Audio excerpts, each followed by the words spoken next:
What is up, people? Good to be back. Good to be back. It's been a minute. I understand. I apologize. It won't happen again. But the way I see it is time for a new start. Right now, kind of what I'm doing is I'm going to be streaming. Chris Berry actually started a stream, and we're going to be watching, or basically listening and watching and using his Hangouts. If you want to get on his Hangouts, you got to use his Hangout stream. Therefore, the link in the description is to his channel, and you can ask for the link there. Otherwise, I'll be paying attention to both chats, and most likely this one the most. So just get back into things, guys. And then maybe halfway through it, I'll start my own thing and go from there and see what happens. But for now, we're good to go. So let's enjoy this Hangout.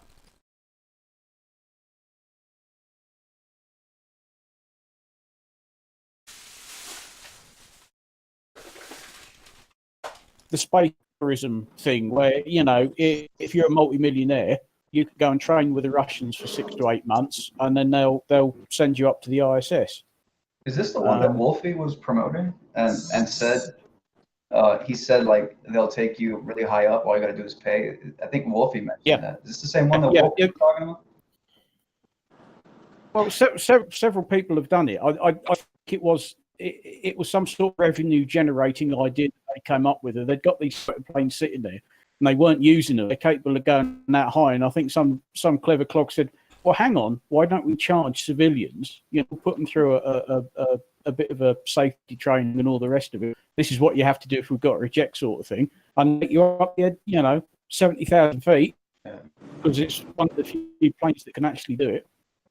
But did they ever actually like promote it to like debunk flat earthers? No, I don't think so. No. It was the fact that most people don't have that facility because, you know, airliners and things. I mean, the highest flying airline, the Concorde, on the core, that only went 50 feet or something. So why would they be saying to? So why would they be saying you can get the money back then?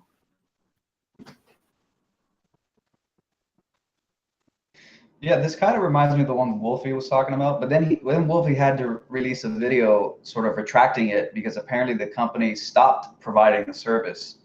So Wolfie had to put out a video saying that for some reason, they stopped providing it. I don't know if this is the same one or not. Might be a different company. I don't know. Could be, yeah. I don't know. I mean, they started doing this, quite some year now. Because this article is entitled MiG-29, Your Last Chance of Edge of Space and Supersonic Flights in Russia. I'm not sure of the date of it. Can't see a date on there. Why would they stop? They could well stop doing it. Yeah, why would they stop though? Why would it be your last chance? Maybe it wasn't making enough profit. Maybe it was liability issue. Yeah, I mean, it's no. not One cheap of the to fly these things. no, one of the things is the fulcrum now, the fulcrum, the MiG-29 is an end-of-line product. So to get parts and repair it now becomes increasingly, it's not cost-effective to maintain. These guys would have to buy a new, I don't know, a Sukhoi. What is it? This Sukhoi Su-27 or something. Something like that. Yeah, I'm not up with the Russian aircraft. Yeah, the airframe only has a certain amount of time that you can use anyway. So you can change parts around, but the airframe itself, you can only swap out so many parts before the structure becomes compromised. Yeah, I've just read the list of what you do. I'm now not as up on it. So climb to a max altitude at nearly Mach 2. Okay, that I could do. Rolls, no. Loopings, an S-split, a vertical dive, a tail slide. Yes. So that means the damn thing, they put it in a controlled stall and go backwards. Yeah. I am not. That sounds like fun. No, it isn't. Well, you basically suffer what they did to Jeremy Clarkson when they took him up in an F-15 and he spent most of his time puking his guts up. Oh, yeah. Yeah, he deserved it, though. They put it through the papers, basically, come on then, we'll show you what it can do. And say most of the time when they filmed him, he'd got the plastic bag stuck around his mouth and he was busy puking because boy, can those things move, It is. If you're not ready for it or used to it, your internal organs are going all over the place. It's one thing to accelerate in a straight line. It's another one to do what an airplane does. Hey, so was Neal deGrasse Tyson, was he just wrong when he said that about 128,000 feet, or what was up with that? Well, if you quote Neal deGrasse Tyson saying that, then you have to agree with what he says on everything else, correct? No, God, you're so fucking stupid, Shawn. You can't cherry pick quotes, man. No, it's not cherry picking that he contradicts. It's not cherry picking that he contradicts. Oh yeah, it is. Guys, when he says you can only see it from 128,000 feet. Out of what one guy says, out of everything else he says, you pick one single thing and ride with it. That's called cherry picking, and it's called intellectual dishonesty. All right, well, let me explain what I did, and then you can tell me if it's cherry picking. The reason I'm pointing out that the world's leading authority astrophysicist says you can't see curve from 128,000 feet because it makes you money on t-shirts. With a wide field of view is because you guys are now saying I can see it from half that height. Because it makes you money on t-shirts. That's why you do it. It makes you money. That's not cherry picking. It makes you money. It is cherry picking. That's not cherry picking. That's pointing out the contradiction in what you guys are saying with the authority himself, Neal deGrasse. Well, Chris, he's not the authority. You don't know what cherry picking is. Wait a minute. The world's leading astrophysicist is not the authority on how high you have to be to see Earth curvature? No, he's not. Wait. Who is the authority? Who is the authority? Not him. I'll tell you that. He's just a TV person. Are you telling me that you guys with no credentials are the authority? No, but you're making money. You're making money off a cherry-picked quote, dude. You're red pill to pay the bill. Now you're deflecting. I think the guy. No, you're red pill to pay the bill. It's obvious. It's painfully obvious. I think Menace, the guy with the moon icon, wanted to say something relevant. Yeah, I just want to clarify the MiG-29 flight thing. I've been following it for a bit. So basically, what happened was they were offering these flights. And they had said somewhere you could see the curvature of Earth, and a flat earther during some Twitter war said space is fake and the typical rhetoric. So they responded to the flat earth and said, we guarantee you can see the curve or your flight is free.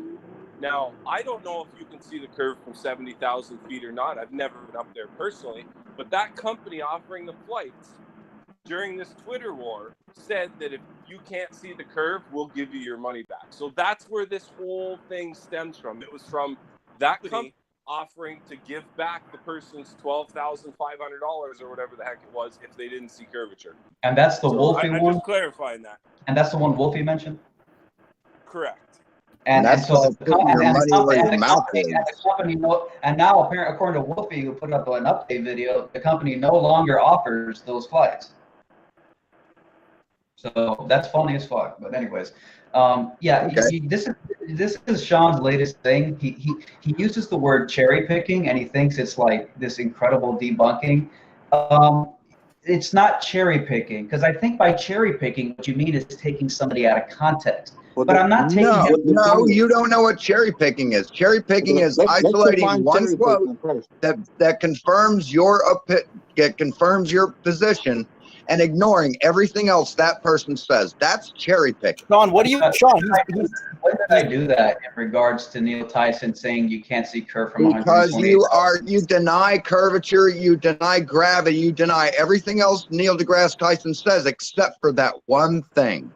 No, he says you cannot see Earth curve from 128,000 feet. That's like the highest you can even send these little helium balloon cameras up there. So for all intents and purposes, none of us on Earth will ever get to see curvature.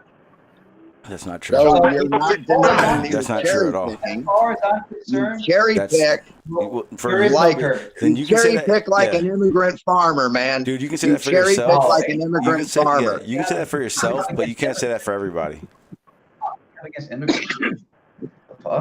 It's not a cherry picking, dude. He's calling that into question, so we reject everything else. He's isolating one quote and ignoring everything else he says. That is by definition the definition of cherry picking. No, we're not. Why are you denying this, man? No, it's not. Why are you denying that you're an intellectually dishonest person? Because you're retarded and you know what you're talking about. Okay, but that's a great comeback there. Yeah. Oh, you're retarded. That's not actual information at all. That's a great comeback. Hold on. Pointing out that you guys that's a great argument. You're retarded. Pointing out that you guys say you can see Earth curve from 70,000 feet, and then saying the world's leading authority, astrophysicist Neil deGrasse Tyson, says you can't see it from twice that height. That's cherry. Why do you source I one person? love cherry pie. I love cherry pie. One person. Exposing a crisis. Keep going. I love cherry pie. That's exposing cherry ice cream is good too. Why are you cherry sourcing one turnovers? person? Those are awesome. Why is Hawkins here? Why is Hawkins here? I don't know why, dude. We were very calm, and then Shawn came in. Hey, I don't understand why you only cherry pick one source. It's not cherry picking. We're saying if that thing is wrong, let's discuss it. Then we'll dismiss everything else. Here, let me explain why. Let me explain why I focus so much on Neil deGrasse Tyson's quote, because you guys operate by consensus and appeals to authority. No, we don't. No, we don't. No, we don't. You're okay, put it this way. You can deny it. That's another logical fallacy. Is strawman. How you guys? That's another logical fallacy. Strawman. And you're doing that right now. Yeah, I've never used him as a source ever, so you can't say that ever. I don't use him as a source at one bit. So it's you guys. You're a walking, talking logical fallacy, aren't you? Listen, if you guys want to throw the world's leading astrophysicist under the bus, because we got you. Yeah, I don't know anything he says. It's a victory for us. No, that's what I'm doing. That's what you're doing right now. I use much better. Cherry picking and logical fallacy is a win for you. How about this? Let me ask you a question. Guys, relax. Let me ask this question. Was Neil deGrasse Tyson right or wrong about how high you can see curvature at? That's a question. What? Yes. Was he right or wrong? Don't care. That's what he said. I don't care what he said. I don't cite Neil deGrasse Tyson. Was he right or wrong when he said you can't see Earth curve from 128,000 feet altitude with a very wide field of view? Was he wrong or right? They won't answer. Let's see if the answer is a simple question. Was he right or wrong? When did he say with a wide field of view? When did he say with a very wide field of view? Okay, I'll go get it for you. You're gonna deny it like a coward. No, I don't give a shit what Neil deGrasse Tyson says, man, because he's not an authority on it. He's not the authority that I cite the body of science over 2,000 years. That's what Who does he work for? Who does he work for? I don't give a shit who he works for. Come on. Watching Global Show. He probably has his own production. He probably has his own production company, right? Guys. Yeah, wait a minute, guys. I think he works for national TV stations. Oh my gosh. Yeah, he's got his own production company. So here's the question: Yeah. If you guys, CBS, I think. If you guys want to now propose this conspiracy theory that he's just an actor paid by the Illuminati or whatever the hell you guys are saying now, no, actually, that's No, fine. he's a dude that talks science. That's what he does, and you cherry pick him like a motherfucker, dude. You need to understand that his job isn't. He's not in the middle of all these studies. He knows about them. He's reading about them. He's getting a lot of information. But his job, everything you're nitpicking, is what his job is to get on TV and give the general public a good assessment of what's going on, so they have a good idea. That's his job. His job is not to give out. Why is he in charge of the Hayden Planetarium? Because he. Why do you check? What do you like? So Why he's does just that matter? What I just said. That the guy runs the Hayden Planetarium, but he's just an idiot. Doesn't know what he's talking about. Does that have to do with what I just told you? Because he's not just a popularizer; he's working in the field of astrophysics, bro. No, he's not. What are you? Oh, he's not. No, he looks into. No, he's a public figure, dude. He may have worked in astrophysics at one time, but he's a public figure. No. Okay, so stop. Red pill. Hang on. Stop. What? You need to understand. What happened is he studied under that. He knows a lot about it, and he took the profession of being able to get that out to the world, to the public, so they have an idea of what's going on. Just like a book, just like a movie, he has to compact a lot of information into a little small time and then get that out. He's not giving you all the details. He's not saying this is the fact of everything going on. Don't listen to no one else. That's the whole point. Let's unpack it now. He wanted to start a discussion. Why is it wrong? Help us understand. Take us through it. Okay. No. He's not giving you enough of the information to go on to run these debates like. So number one, you're saying he's spreading falsehoods about the shape of the Earth. What are you talking about? Wait. I'm telling you, he's giving Can you see curve he's from 128,000 feet or not? a layman's term Dude, for what's going on. You're cherry picking. 128,000 feet or not. Why do you talk like that? Yeah, and there's gravity too, right? He said there's gravity too. And he said there's gravity as well, right? Drop the mic. And gravity is real too. You have to be able. You have to believe what he says there, or else you're cherry picking. Correct? You guys disagree with Neal that you're committing a logical fallacy every time you cite him. Look how they run from a simple question. Wait a minute. Red pill. Ask me the question, because I'll answer you as best as I can. Okay, the question is very simple, which is this: Neil deGrasse Tyson, the world's arguably the most popular astrophysicist. He runs the show Cosmos, which is to spread science education. He's in charge of the Hayden Planetarium. Quit bloviating. Ask the question. Quit bloviating. Quit preaching. Stop interrupting, you fucking idiot. Well, realistically, do you have any other sources? Any other sources that you can come with? Any besides him? Well, the point is to show that the guy who's in charge of popularizing mainstream science for you guys, the world's leading Wait a minute, really quickly. Red pill. Wait a minute. Don't ask me a question if you don't want me. What do you mean? What do you mean? Wait a minute, guys. Yeah, let him finish. I haven't even been able to finish Dean's question because you guys interrupt and ask me a new question, and then when I try to answer the new question, you interrupt me. So calm down, guys.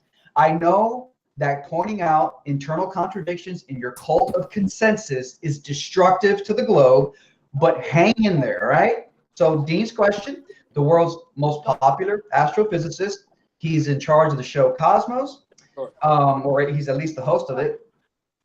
He works for the Hayden Planetarium, which literally you can go there and they like teach you fucking science.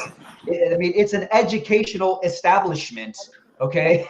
It's ridiculous. The notion that Neil deGrasse Tyson is just a popularizer.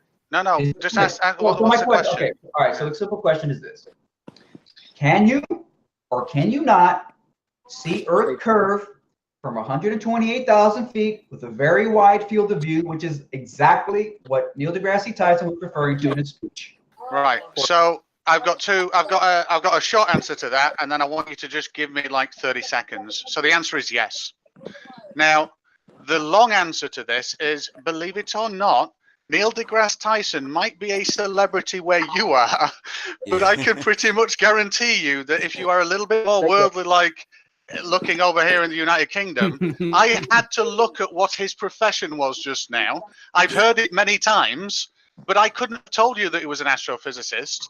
I have seen him on a show once on Netflix, but that was the only time I've seen him by looking at a show.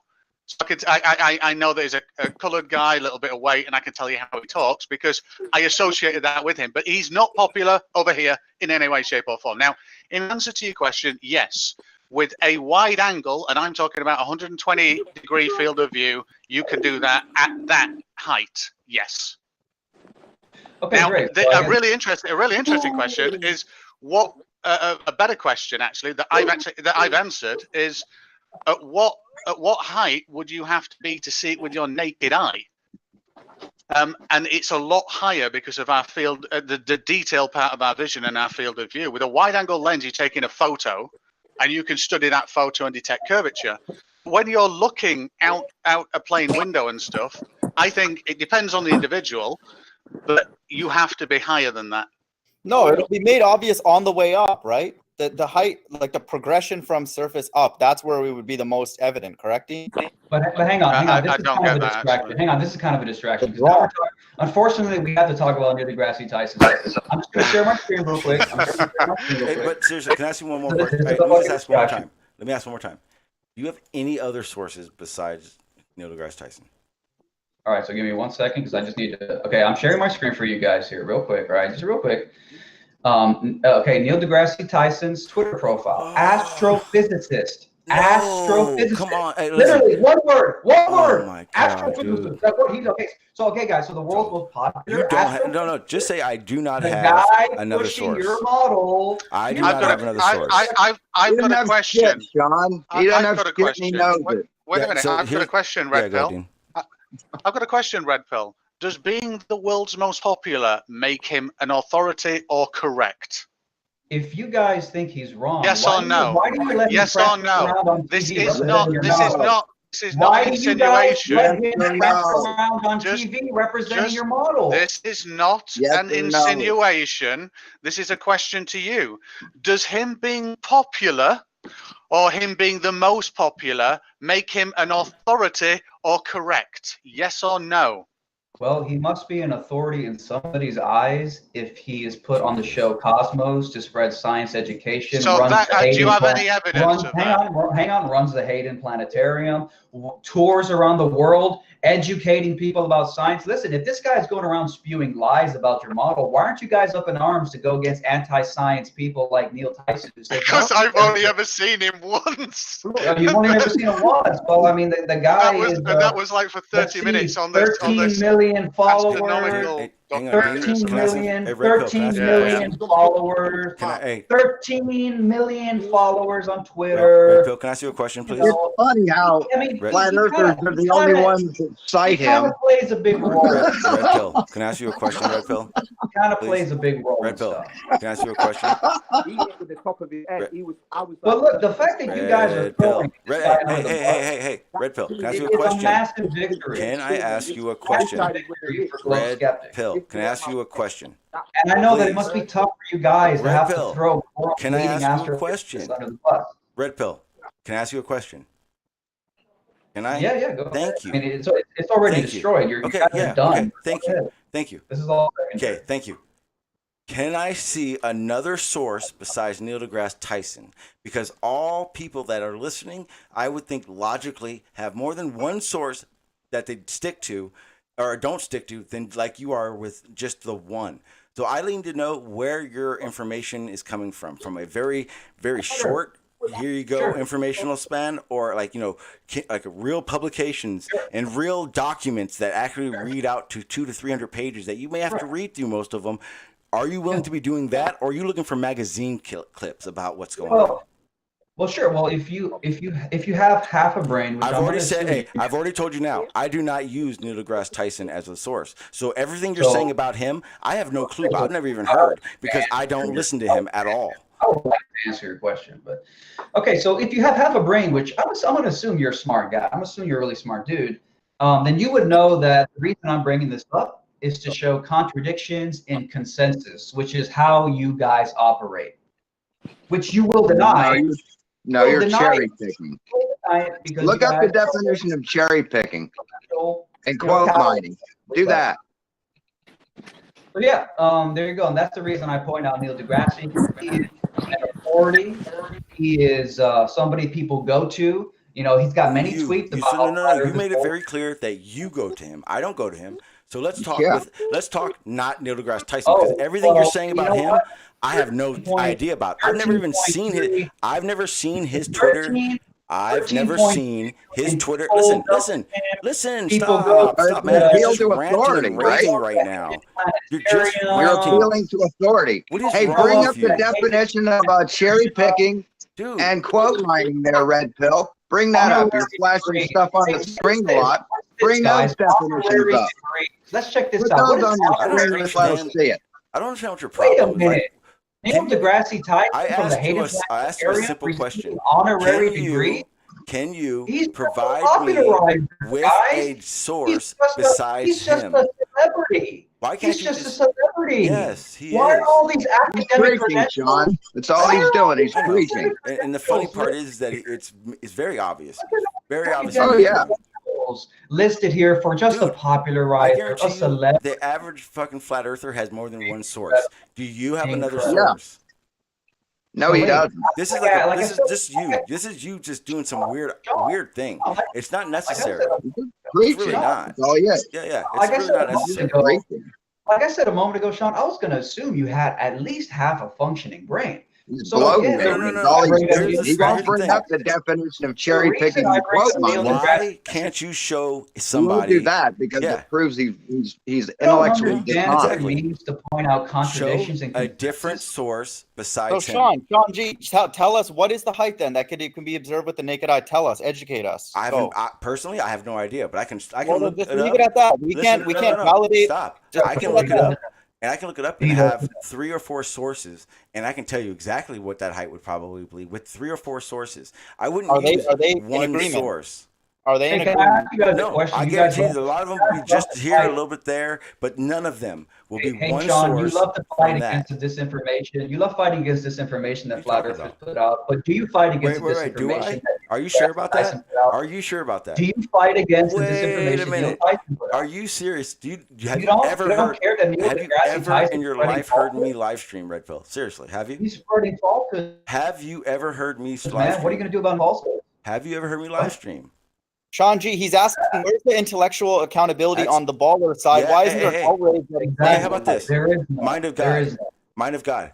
Am I like all the Globers that just deny everything? No, hang on. Mind of God. Hang on. Yep. Am I like all the Globers who just deny all conspiracies and think our government loves us to death? No, we're not. Our media is all we got to do is listen to you're the much media. better. You're the best. You're the nicest Sean on this panel. We're not talking about so Red Pill. Just before you stereotype me because I think it's a globe, trust me, that's not going to work with me. That's why I asked you, who is another source you have besides? You don't care about the other conspiracies you entertain, so you can come off as like you're semi-woke. I knew you would do that. That's why I wanted to make it come clear off like you're semi-woke and shit. And here's the thing. What's funny is you don't understand. I just realized how pointing out contradictions pointless and consensus. Everything you say is. Just why? half a brain is required. Only you only need half a brain. You can't show another source. You cling to Neil deGrasse Tyson like you love him to death.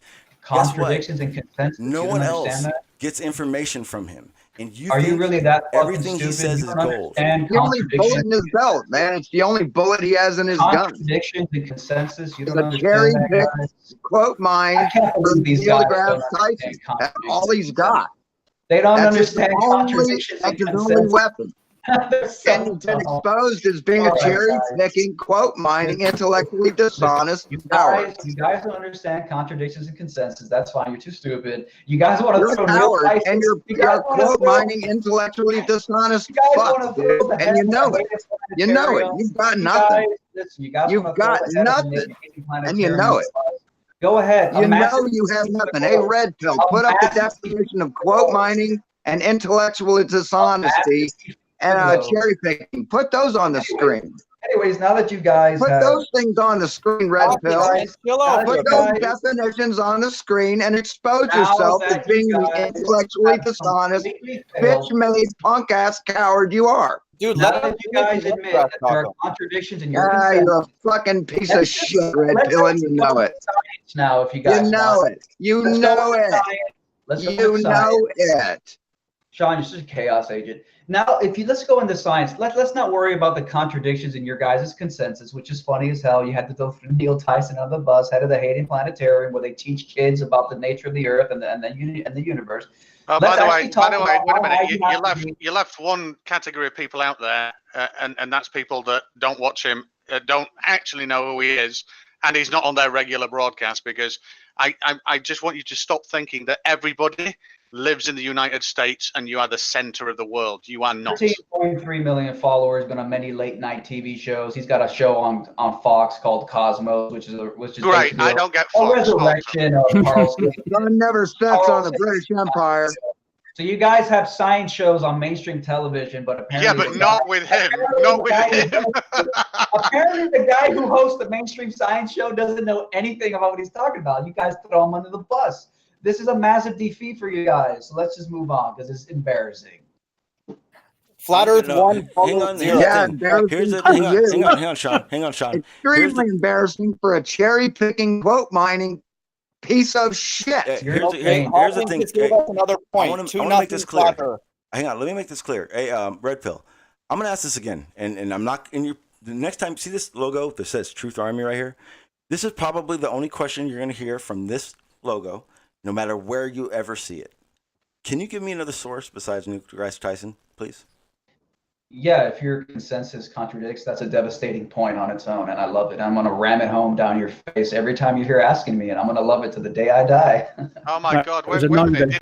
Did someone else ask a different question then? Because that wasn't the answer to the question. Show me Sean G, the point is that source. Anybody else who disagrees, that's the point. He can't answer any questions because he's got nothing. Listen, that's not really my point. And I want everyone. Hang on, Sean. Here's something that everyone needs to hear. Everyone who listens. Listen. Hang on. Red Pill, stop. I think everyone who's listening right now, whoever listens to Red Pill, needs to understand this. Until he has a different source than Neal deGrasse Tyson, he's a fucking joke. Anyways, let's move on. That's all you have to do. I'll give you all the respect in the world, Red Pill, if you show me a different source right now. Listen, Shawn, Trutharmy, whatever your name is, the only people who actually think you just made a good point are atheist cult members who are you sure stupid about as fuck. that? And I don't care. Mind to God. Did I give a good point just now? No, I'm telling you the point that I'm making at least is if there is somebody else. Let me finish my point. Let me finish my point. Then you can address it. You're asking for another source. Too much.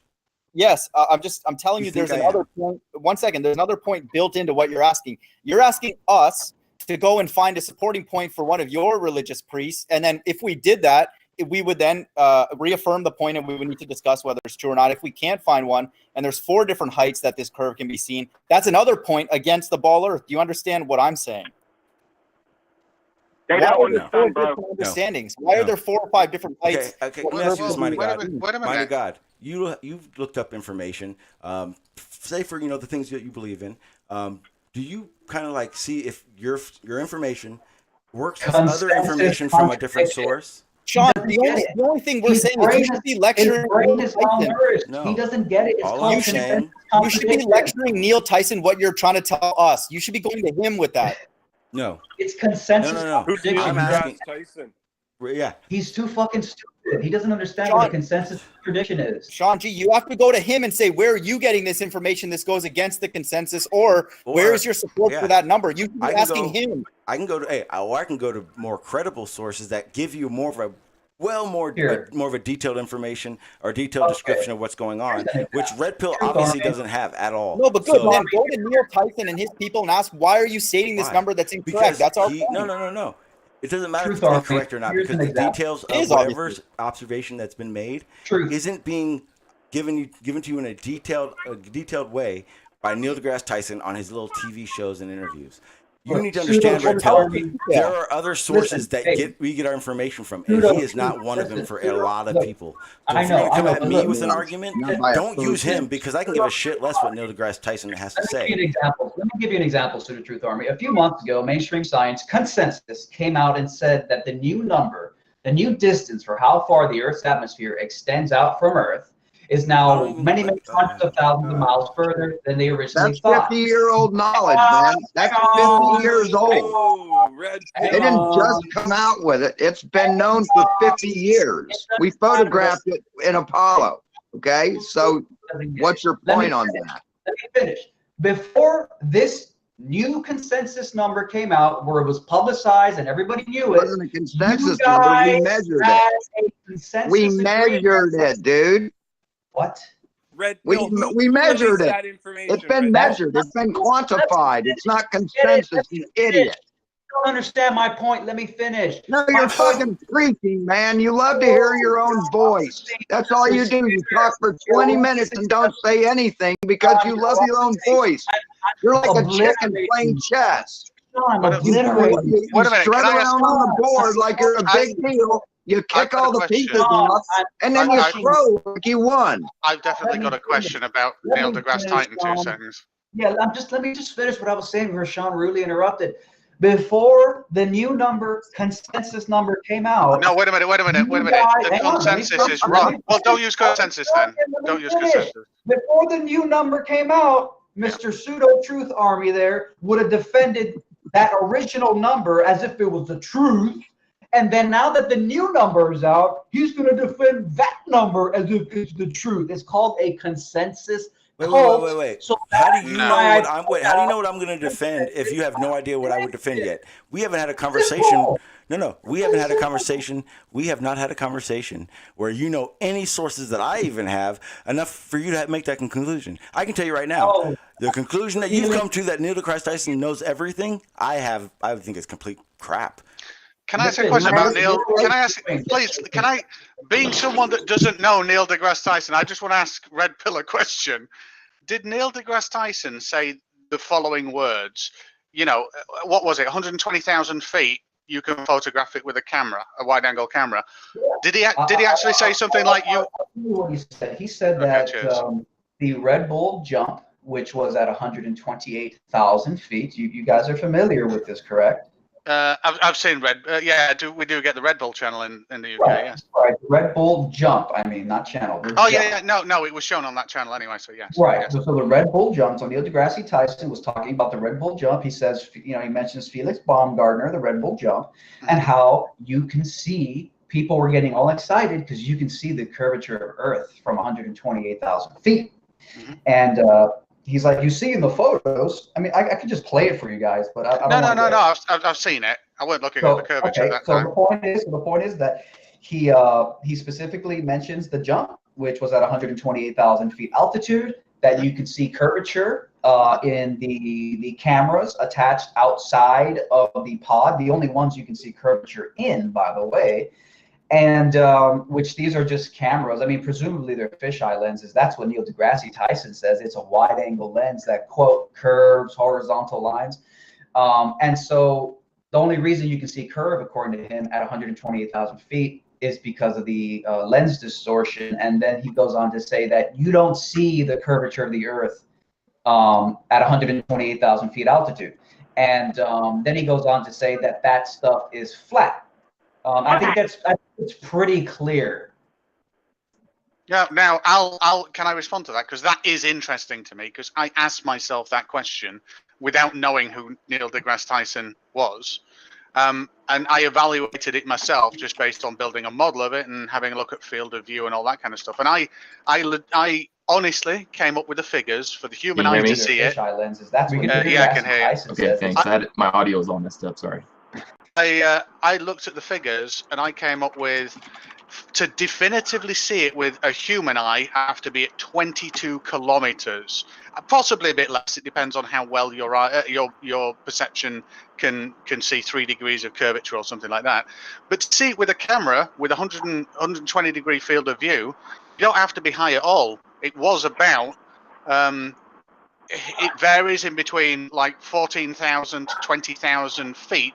Where if you get, it depends on the angle of view as well. But for a scientist to say, at this distance with this lens, and not give you either focal length or field of view to say you can detect curvature, or even what lens it is, whether it's a rectilineal or whether barrel distortion maps were applied to straighten it out, A scientist doesn't do that. That's him acting for entertainment, in my view. Not that I saw that. Not that I know who he is. Sure, and I understand. And if you want to concede to a consensus contradiction, I'm totally okay with that. But that's cool, man.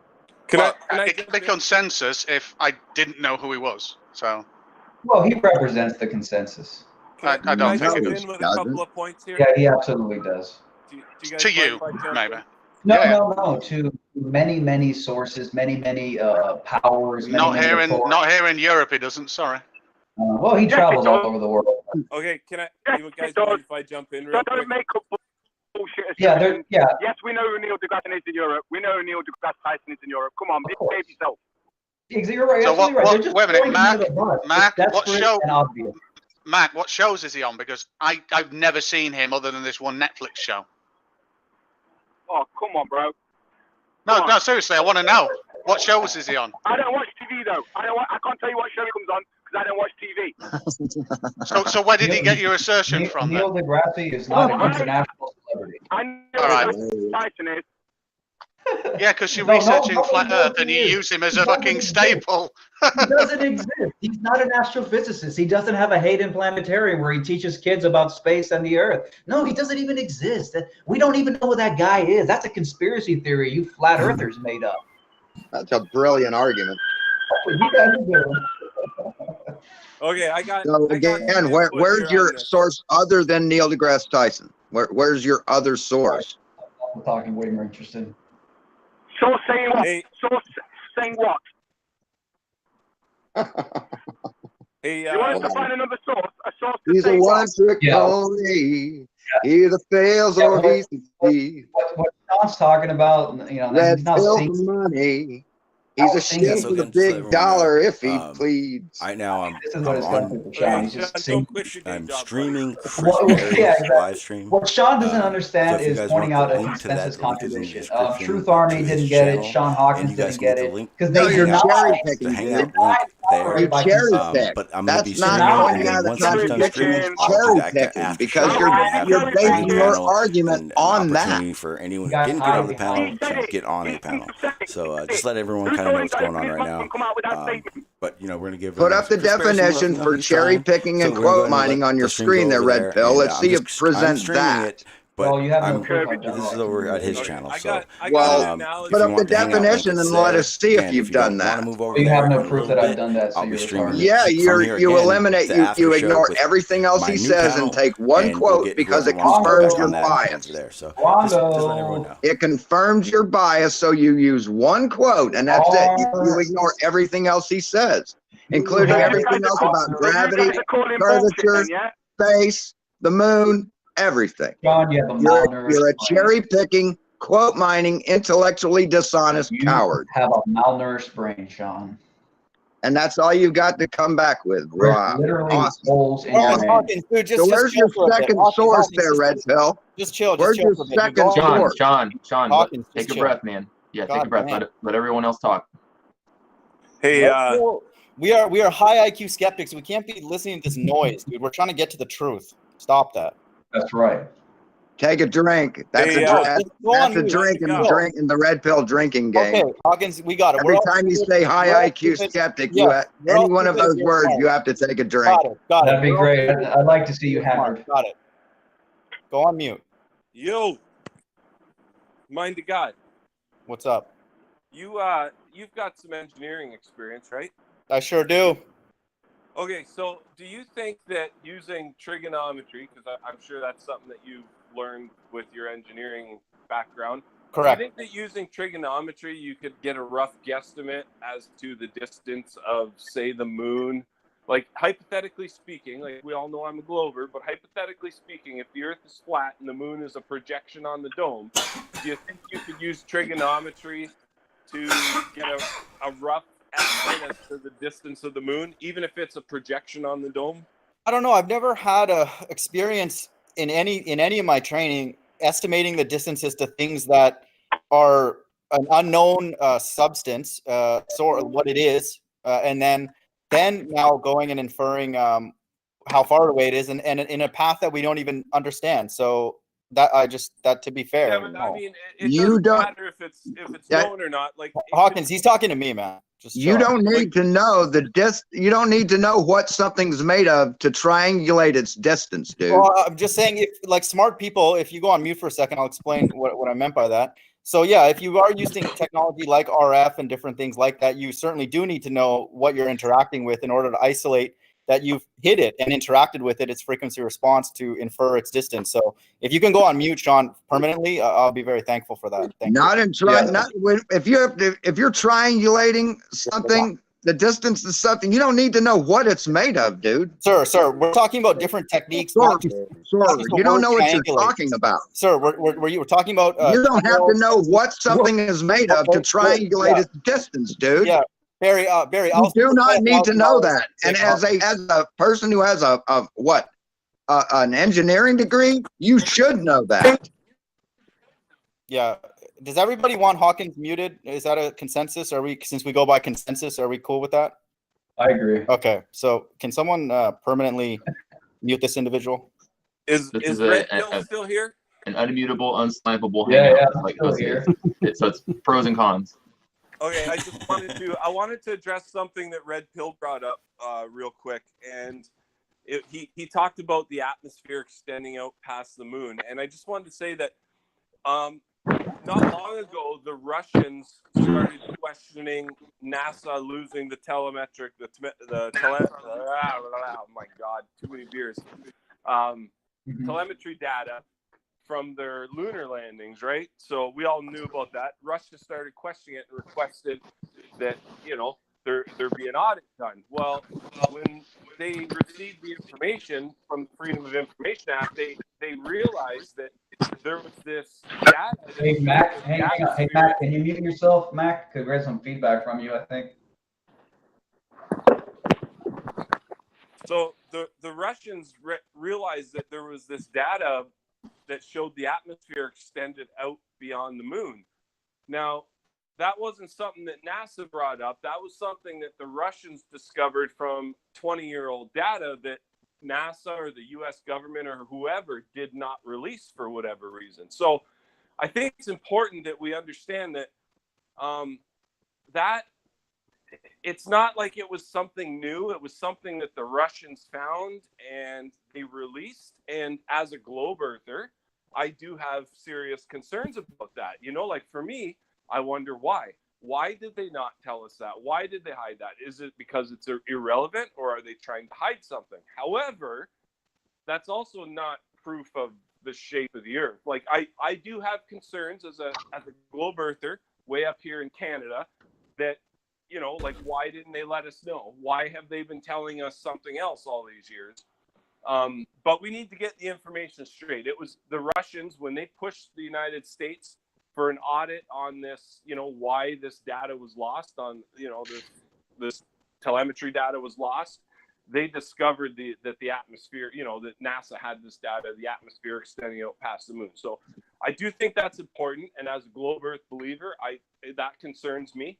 I'm a skeptic. I don't believe the government hardly at all, to be honest with you. Like even a Canadian, our government's shady as shady can be. You know what I mean?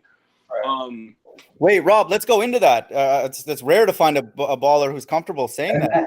That's like a conspiracy theory, by the way. Like that's like a conspiracy theory. Like I'm just saying, like, dude, I'm not kidding you. There's 30 Canadians that went and joined ISIS, and our stupid prime minister wants to reintegrate them into society and bail them out of jail over in freaking Turkey or some stupid thing. Like our government's like crooked as a hillbilly. So why isn't there other governments showing accountability to your governments and our governments? Why does it seem like they're all coordinated? Maybe they're hiding something, right?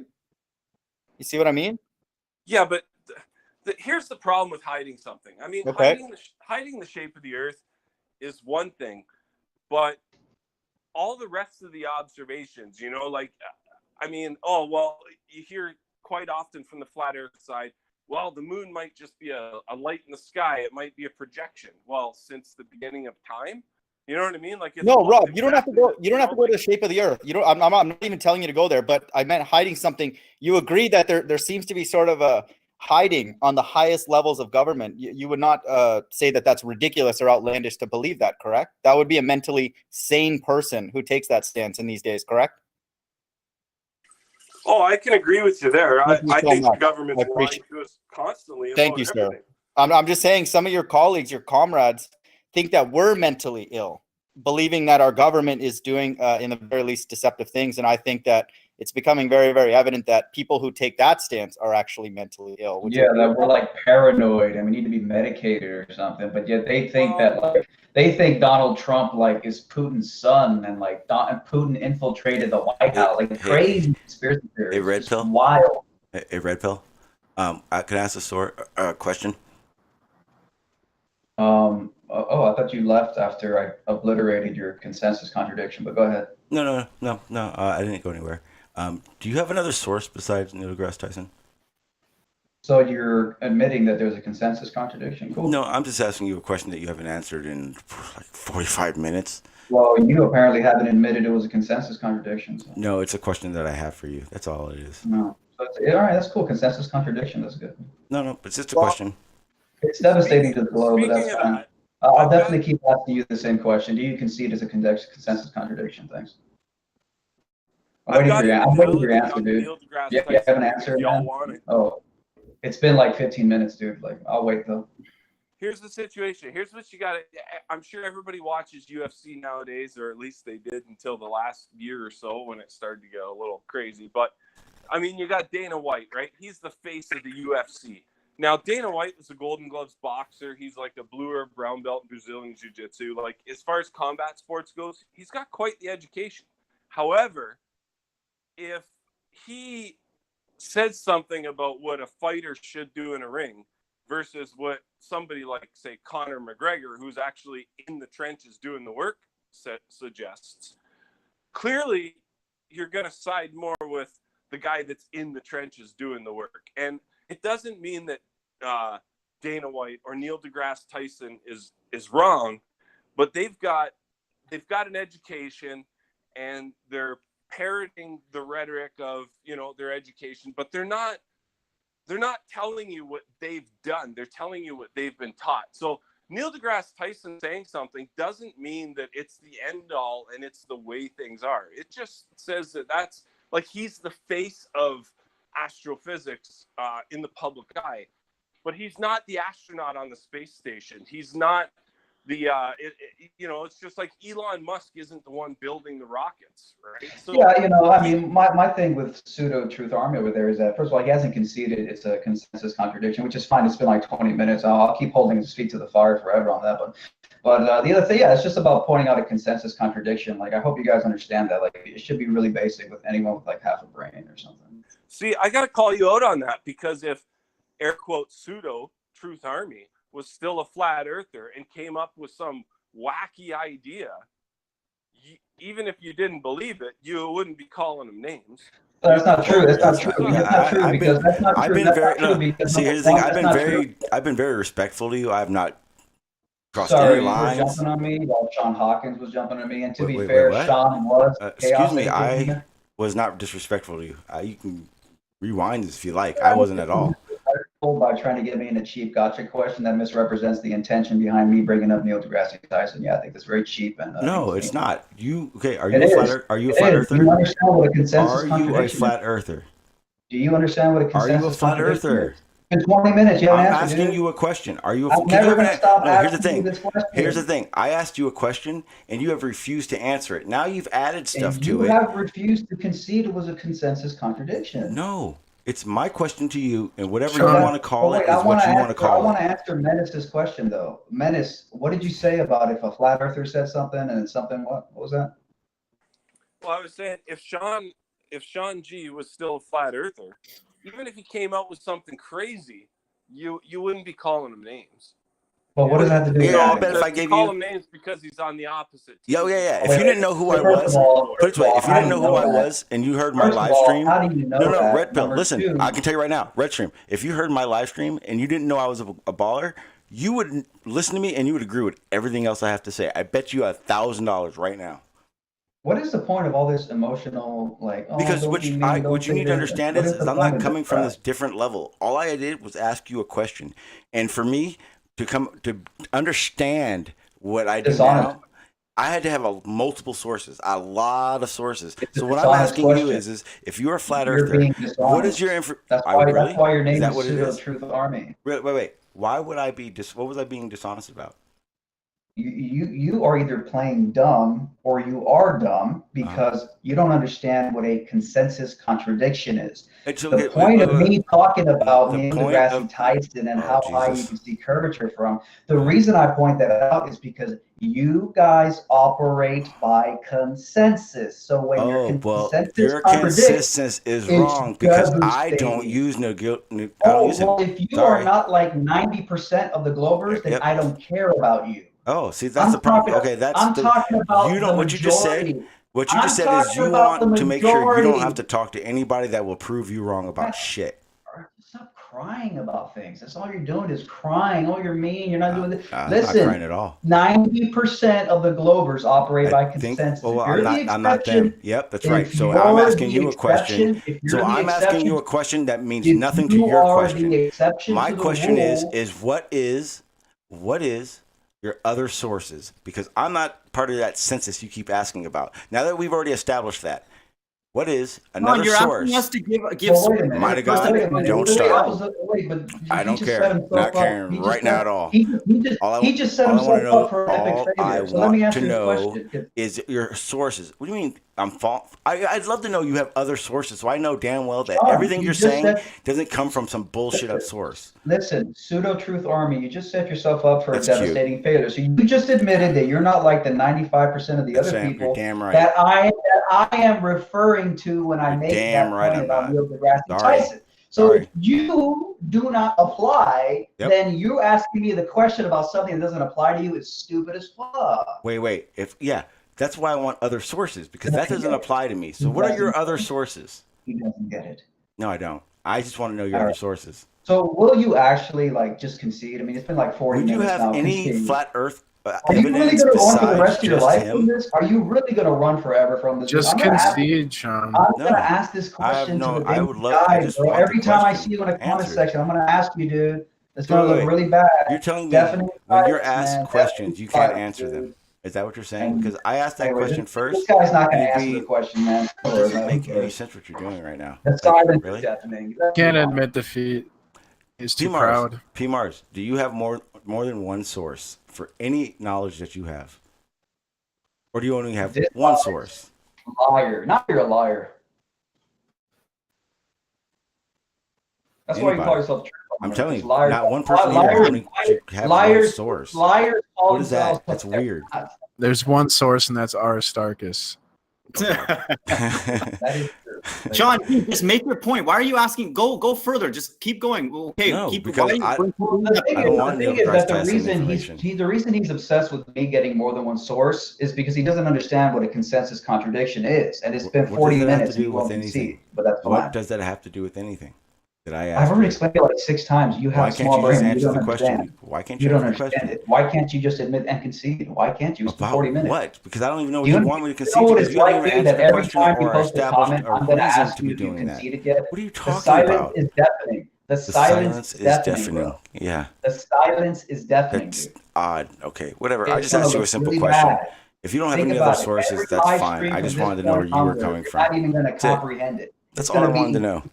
I'm not really understanding where you're coming from right now, so it's kind of odd. It's kind of weird to me. Yeah, I'm not used to handling people that just talk around shit like that. That's probably it. It doesn't work for me. Shawn G, man. Shawn, we're frustrated because we know that we're not spinning, man. So just get off that ball earth. Yeah, see, that's wow. You bridged the fuck out of that. That was a good one. That was gay. My God, that was a good one. I saw it. I saw it coming, and I heard it. It was good. We're not spinning, man. We're just God is suspending the earth in the middle of space. That's what he's doing. Now you gotta do hashtag we can do this. Oh, God is suspending the earth in what?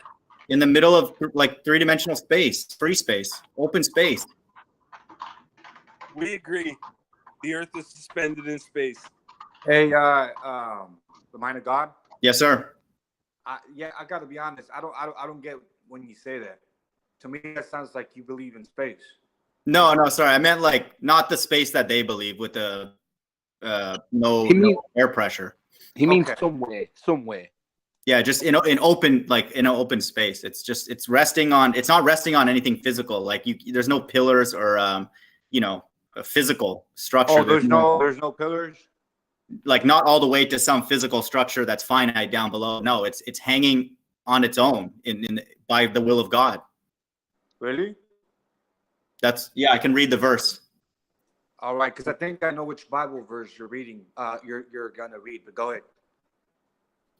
I'm reading Job 26:7, and it says, "He stretches out the north over the empty place and hangeth the earth upon nothing."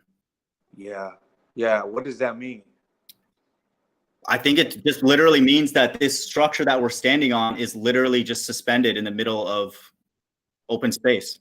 And the Bible also talks about pillars, right? Yes. So why does it talk about pillars, and then Job 26 talks about the earth being hanging on nothing? Yeah. It literally can't be physical pillars the way that it would be in like a building or something, because then there would literally be a place down below that is supporting it, and it would be finite, which, we have no evidence to support that. So we'd have to think that pillar is symbolic. The pillars rest on the back of Aristarchus. Okay. Just kind of curious. All right, cool.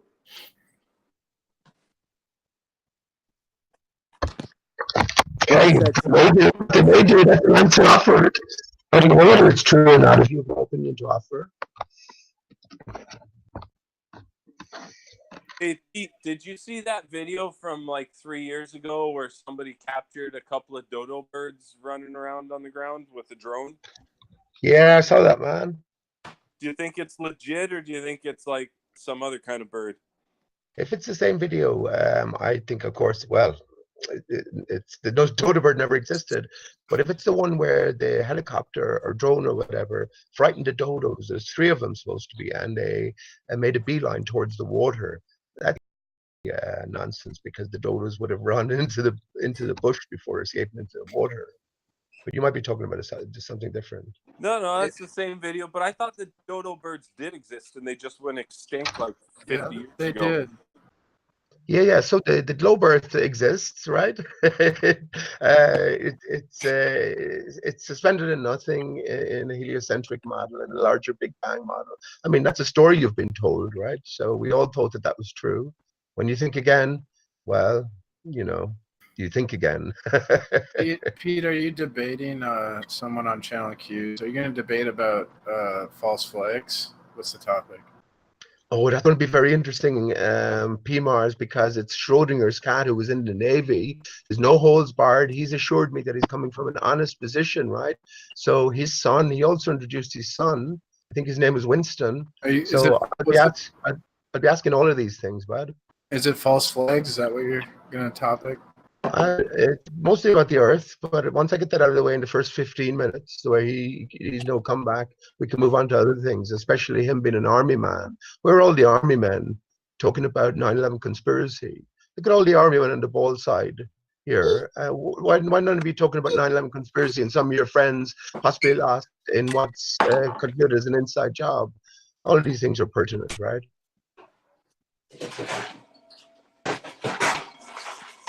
Yeah, cool, man.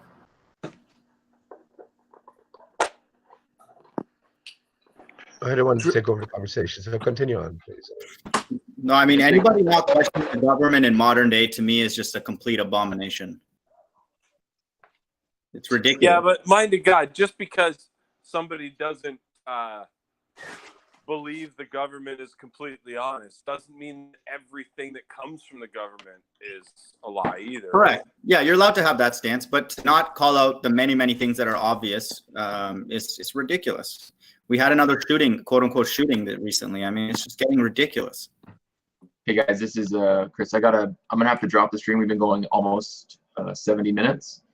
So thanks for everyone for joining. Does anybody want to give a last shout out or comment? Shout out to the Globers. I'll do the Jose thing. I'll do the Jose thing. Mac. Any last words? Shout out to all you Globers, man. Keep doing what you're doing. Matthias. Hello. Okay. I'm the best geocentric sponsor is a heliocentric zealot. What can I say? Menace. Yeah, On Nathan build Thompson versus Conspiracy Cats. Epic. Absolutely epic. Okay, thanks, P. Mars. Thanks. Pete. You're good, Chris. We'll talk again. John G. Climate change is a hoax. Are you ending it, Chris? Yeah, I got to end.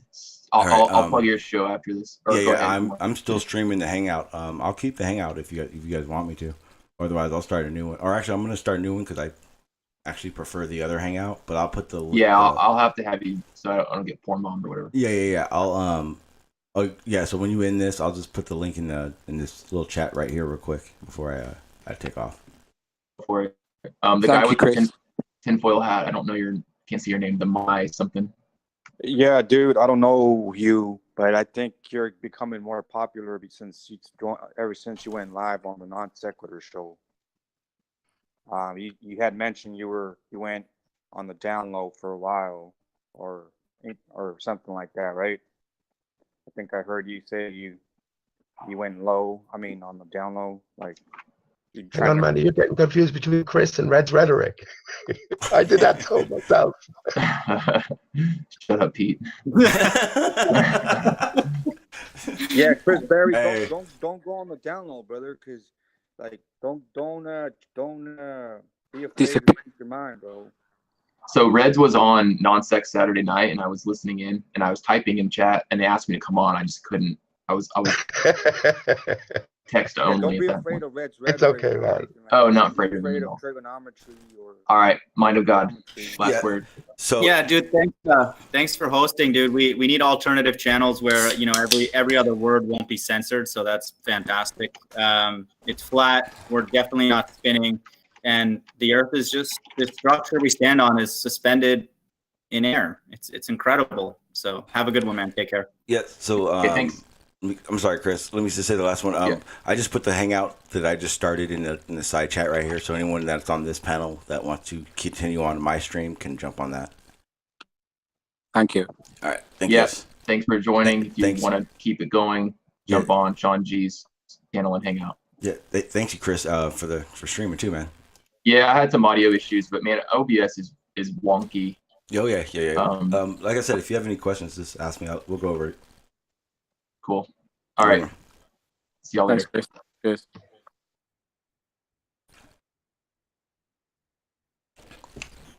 So like you guys heard, I ended that stream. I'm gonna go ahead and start my own Hangout right now, and then I put the link in the chat. And you guys can we're just gonna go off of that. Get that stream over there.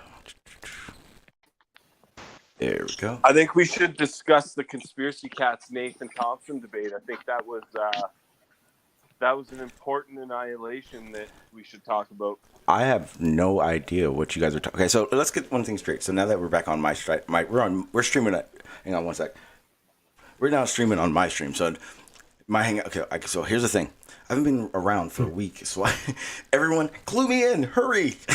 Right. Oh, were you in the clink, buddy? Did you No. I had a lot going on if though. you ever end up in that situation, hit me up. I'll send you some commissary cash, dude. No doubt. But would you like a brief summary of what happened last night? I need the summary for the past week, and then we can move on from there. And I didn't want to say this earlier, be honest, because but to be honest, all you really need to do is go and check out Simon Dan's channel from yesterday. He hosted a discussion, a debate, and you can hear the air mark, the speech marks from here, between Conspiracy Cats and Nathan Thompson. Now, Nathan Thompson's usual spiel is he will gish gallop like a bugger. Mm-hmm. And you just, he'll ask you 20 questions in 20 seconds and then just say, prove it, go. Yeah. They didn't let him do that. It was all very structured. And they could each raise, I think, 3 points that the other one could answer. And how do I put this? Conspiracy Cats very politely tore him a new one. Perfect. Yes, I and it think was it needs to it was be. very polite and very calm, but Nathan Thompson was, yeah, it wasn't pretty. He tagged and bagged. Oh, Is yeah. Conspiracy Cats the teacher? Is he the science teacher? Yes, Yeah. he is a science teacher. I know who you're talking about now. Yes. Conspiracy Yeah, Cats, clearly- and his alternate channel is Baldy Cats. And he knows his shit. They're all, and He's clearly he's confused the one who dealing gave with us space children. comma. Yeah. And so he and I wanted to update everyone a little while ago because you guys were probably focusing on the hangout and everything, but I've been streaming the whole part, so it's going to be pretty much like 2 parts: his hangout and my hangout now. But the one thing I'm not sure anyone was seeing in the side chat that we were having in that hangout is that I challenged Red Pill to a debate. That guy, he's like one of the worst. He really is so stuck on that Neil deGrasse Tyson information and nothing else. Like, he understands that if he goes somewhere else with it, he's gonna contradict everything he already says. Yeah, it's pretty bad. It just aggravates the crap out of me. Well, that's why he couldn't give you a straightforward answer, because he hasn't got one.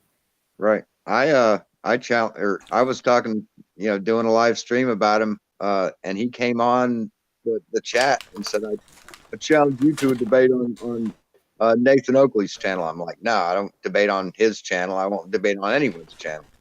And then he's like, well, okay, you're just bitch mode. Well, we'll debate on your channel. I'm like, no, not my channel, not your channel, not his channel. We'll debate on an open forum, moderated by one person, one-on-one. He's like, no, fuck you, you're bitch made. Yeah. And then later, I'm like, he goes, oh yeah, you're a coward, you chicken out. I go, okay, I'll go on your channel right the fuck now. And he's like, oh fuck you, you had your chance.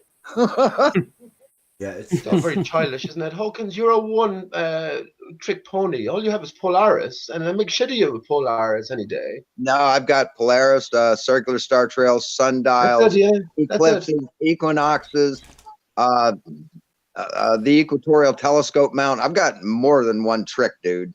When it comes to any of the different aspects, then you're floundering, man. Like you showed with Anthony Riley the other day. You absolutely mortified yourself. Don't Judas me, dude. Have you an apology to make to Anthony Riley? No, for what? Well, you're wronging somebody, and when they come in looking I wasn't wrong about him at all, man. Well, I just wasn't educated enough on his stance and the thing with him and Baldy Cats. That was my fault.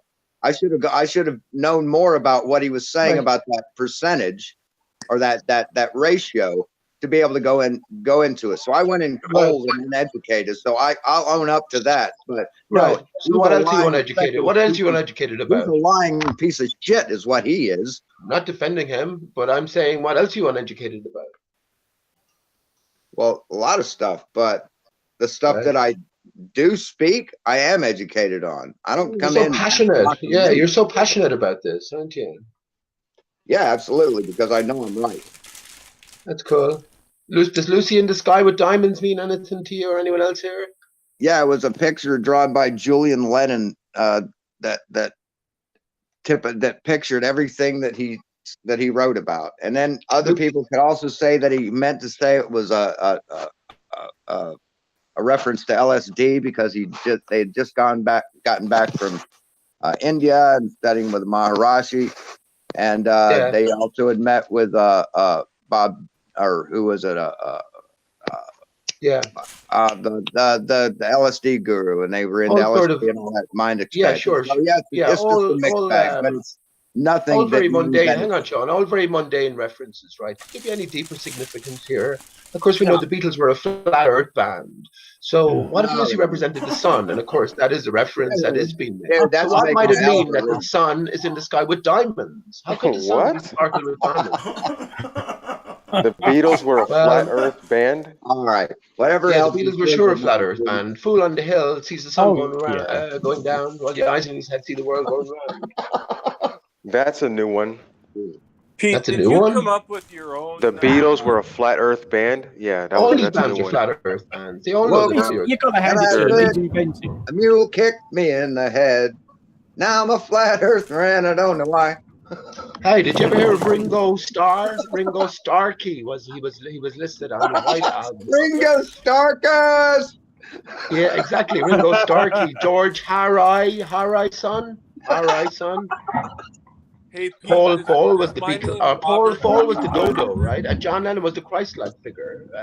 But I mean, my question was just Lucy in the Sky with Diamonds. Once we do away with the mundane explanations, is there What a you mean greater the real significance one? to them? And of course there is. No, Of course there it's a is. All song, of the man. skylights are exactly It's a that. They're song. reflections. So, They are reflections. so is that so the Beatles, is that your best proof of flat Earth? The Beatles? Well, I just spoke for, what did I speak for, about a minute there? So, no, it isn't. Hey, Pete, I got a No, question not for you, by a buddy. long It was a shot. question for you to consider, though, right? Hey, Pete, No. my parents named me Robert. Were they secretly flat earthers? As in Rob Earth? Roberto Starkus or anything? Yeah, Rob Earth. So Robert Davidson was elevated to king of flat Earth. Remember, he came out of the blue, and it's via Brian Mullen, that plant. Brian was another plant, and he left in a blaze of fake drama. But before he left, he gave us Bible literalism. He gave us at the first Flat Earth conference, and more importantly, he gave us Robert Davidson, who was elevated, as I say, to king of flat Earth. Mark and Mark Sargent were put in place as Mr. and Mrs. Flat Earth, so there is a distinction there. You do Yes, understand I have that a place in this world. You do understand that flat Earth was made as a joke, right? If you say so, man. Yeah. If you say so. It was a joke. Yeah, my parents. Math Powell said it himself that he made it as a joke and everyone bought into it. Give a fuck what Matt Parlin said. He's an actor. He's an actor on the face of it. But he's also acting his part within the act. That's you guys' God, Math Powell. That's you guys' That's your God. He was awesome up until a month ago. He was awesome up until a month ago. You guys' God it is. Right. Yeah. That's you guys. I'm Peter, man. The only reason why we're having this conversation. The only reason why we're having this conversation between freaking flat Earth and round Earth is because of those people. And they put out videos on fucking YouTube, and you guys believe it. That's the only reason. Hang on. I'll be careful who you're referring to. Hang on. Just like Riley made a holy show of just like Riley made a holy show of Hawkins the other day. I'll make a holy show of you, man, very quickly if you start using that sort of talk. Because I'll start questioning you, and you won't be able to answer. You'll be embarrassed then. And I will overload you with my knowledge and my information from what I've gathered via my own questioning process. Hey, but Pete, sure you would. He was the only one that was able to get the better of me, and I admitted why. He did that within fucking 10 seconds, man. Yeah, because I wasn't knowledgeable. I mean, if I talk to my neighbor's nephew who's 8, and I quiz him on photography, he isn't going to know shit about it, is he? See, I didn't know shit about what he was talking about, but now I do. Now let's see him fucking make a fool of me. Hey, Bring him all right. Just like Conspiracy Cats made a fool of Nathan Thompson yesterday. That shit was amazing. Oh God, he did. He wrecked. It was amazing. So bad. I doubt that very much, but that's okay. Guys, can I say something? God, Lee. I have an important question for Pete. Have you heard from Channel Q? Are we still on for 5 today? All right. How you doing, Cliff? That's Yes, 10 sir. o'clock my time, I think. So that's fine by me. That's fine by me. No, I'm asking because I have not heard back from her about any confirmation that we're still on. Do you know if we are? It's just a casual thing, but I assume we are. So I didn't hear from anybody, but yeah, I just assumed Okay. that's Well, the case. I'll be around if if it happens, then it happens. If not, then we can schedule something else if you'd like. Yeah, that's grand, man. That's grand. It'll be a conversation, and hopefully it'll be a decent conversation. Remember, you did do me the honor of introducing me to your son, so I will be talking to both of you. And wear appropriate headgear. What's that? Wear appropriate headgear. A helmet, a pad, heavy pad, maybe. I'll just control my language. And wear some oven mitt. I'll have my oven mitt.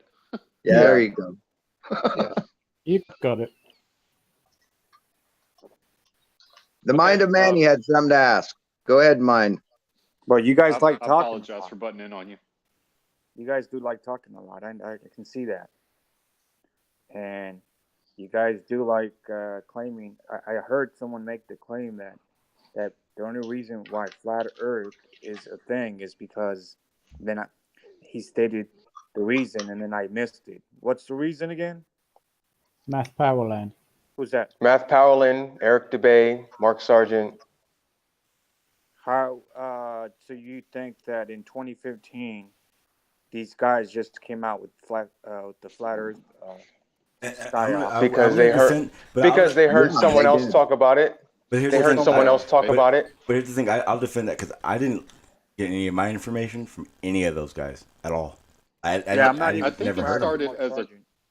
think it started as a social experiment, I'm just to subscribed see. to Eric DeBay, but I don't agree with him on his Nazi theory. That's the thing. No flat earthers agree with each other. You guys Well, all that's have the thing, different the fucking same- views. if you listen- And the funny thing is that all ball earthers, we all have the same views. We all agree with each other. So what? Hey! Flat earthers agree the Earth is fucking flat, man. Yeah, that's it. But now they don't agree why. Big enough. You don't agree why it's flat, or how it's flat, or how big it is. You don't have to. You don't or have how to. sunsets work. I'm glad you said that. Are you that guy from Hawaii, that b-ball guy, b-ball for life? Yes, that's me. Yes, that's me. B-ball for life. Why do you call yourself b-ball for life? Because I like basketball. Ah, okay. All right. Go But they're Raptors. round. Huh? Basketballs are round. How do basketballs work on a globe Earth? Are people in Australia now It- b-ball it- from life? it- Are they it bouncing a bounces. ball upside It down? bounces. B-ball from life? Yes, they are. They Is their absolutely hoop are. upside down from your hoop? I know it sounds funny. I know it sounds funny and crazy, but that's what happens. Imagine you just imagine you're playing basketball players all at the one time playing basketball on a court at specific areas around the earth that are equally distant or apart. So we have this picture in our brain of basketballs bouncing around in all directions and people hanging from in all manner of contortion. So, Pete, you live on the moon? Is that where you live? Is that Well, how? I'm not. This is sad. Isn't that stupid though? You would have to be off the earth, living off the earth, to be able to picture that. Right. No, you don't have to be able to it's be like off that the earth to is picture that. This is what we're asked to imagine if we believe the globe Earth right now. Yeah, right. It sounds perfectly logical. So you're looking at it from a standpoint of someone on Earth. Then, well, everyone is. The basketball is bouncing in the same direction. Let's down. put it this way, Sean. Let's put it this Up and way. down. So I have the ability to. That's the direction on Earth. It's up and down. Right. So I have the ability to travel between places almost instantaneously and play basketball wherever I want. As I do a trip around the Earth, I will go from upright, continuously upright from your point of view, from my original starting position where I live, my home, from a position of upright to halfway around the Earth, completely oppositely orientated, and all the way back around again, and all the different increments. Right. Then you would be upside down. Right. I would be. Yeah. Right. That's because gravity is toward the center of the Earth. Yeah. That's what orientates us to up and down. Why is that? Gravity. Sure, but it is a strange. It's hard to think about it. Well, it's hard to think about, isn't it? Okay. Why is that so hard This to is why believe? it's hard to believe, because you've never seen anybody walking at an angle, right? It unless doesn't it's gone up matter, an man. incline. Of course, Well, you've it never does. seen anybody It does, walking. because so hang on, man. So you're asking me to go outside my Earth experiences and imagine something that's a reality. Remember, the globe is a reality right now. Can you see? Can you see Have germs? it gel. Can you? Hang on. Can Have you it see gel germs with your naked eye? Can Listen, you see man, germs with don't your naked interrupt, eye? man. Don't interrupt it. I'm nearly finished. You're asking me to go against my earthly experiences and imagine something, and that's fair enough, right? But have I seen germs with my naked eye? I've seen the effects of what they call germs with my naked eye. Exactly. So you can see the effects of curvature. How can you see the effects of people playing basketball upside down? You can't imagine that, and yet you come out with the stuff you come out with. How can you not imagine that? Because it's not true. What? None of the stuff you come out with is true. Right. How do you know, Doesn't Farmer's stop you. Boy? You were another one, Farmer's Boy, that Anthony Riley. And I know Anthony Riley's another actor put in place, but he made shit of you, like. Oh, yeah. Honestly. Where's your humility?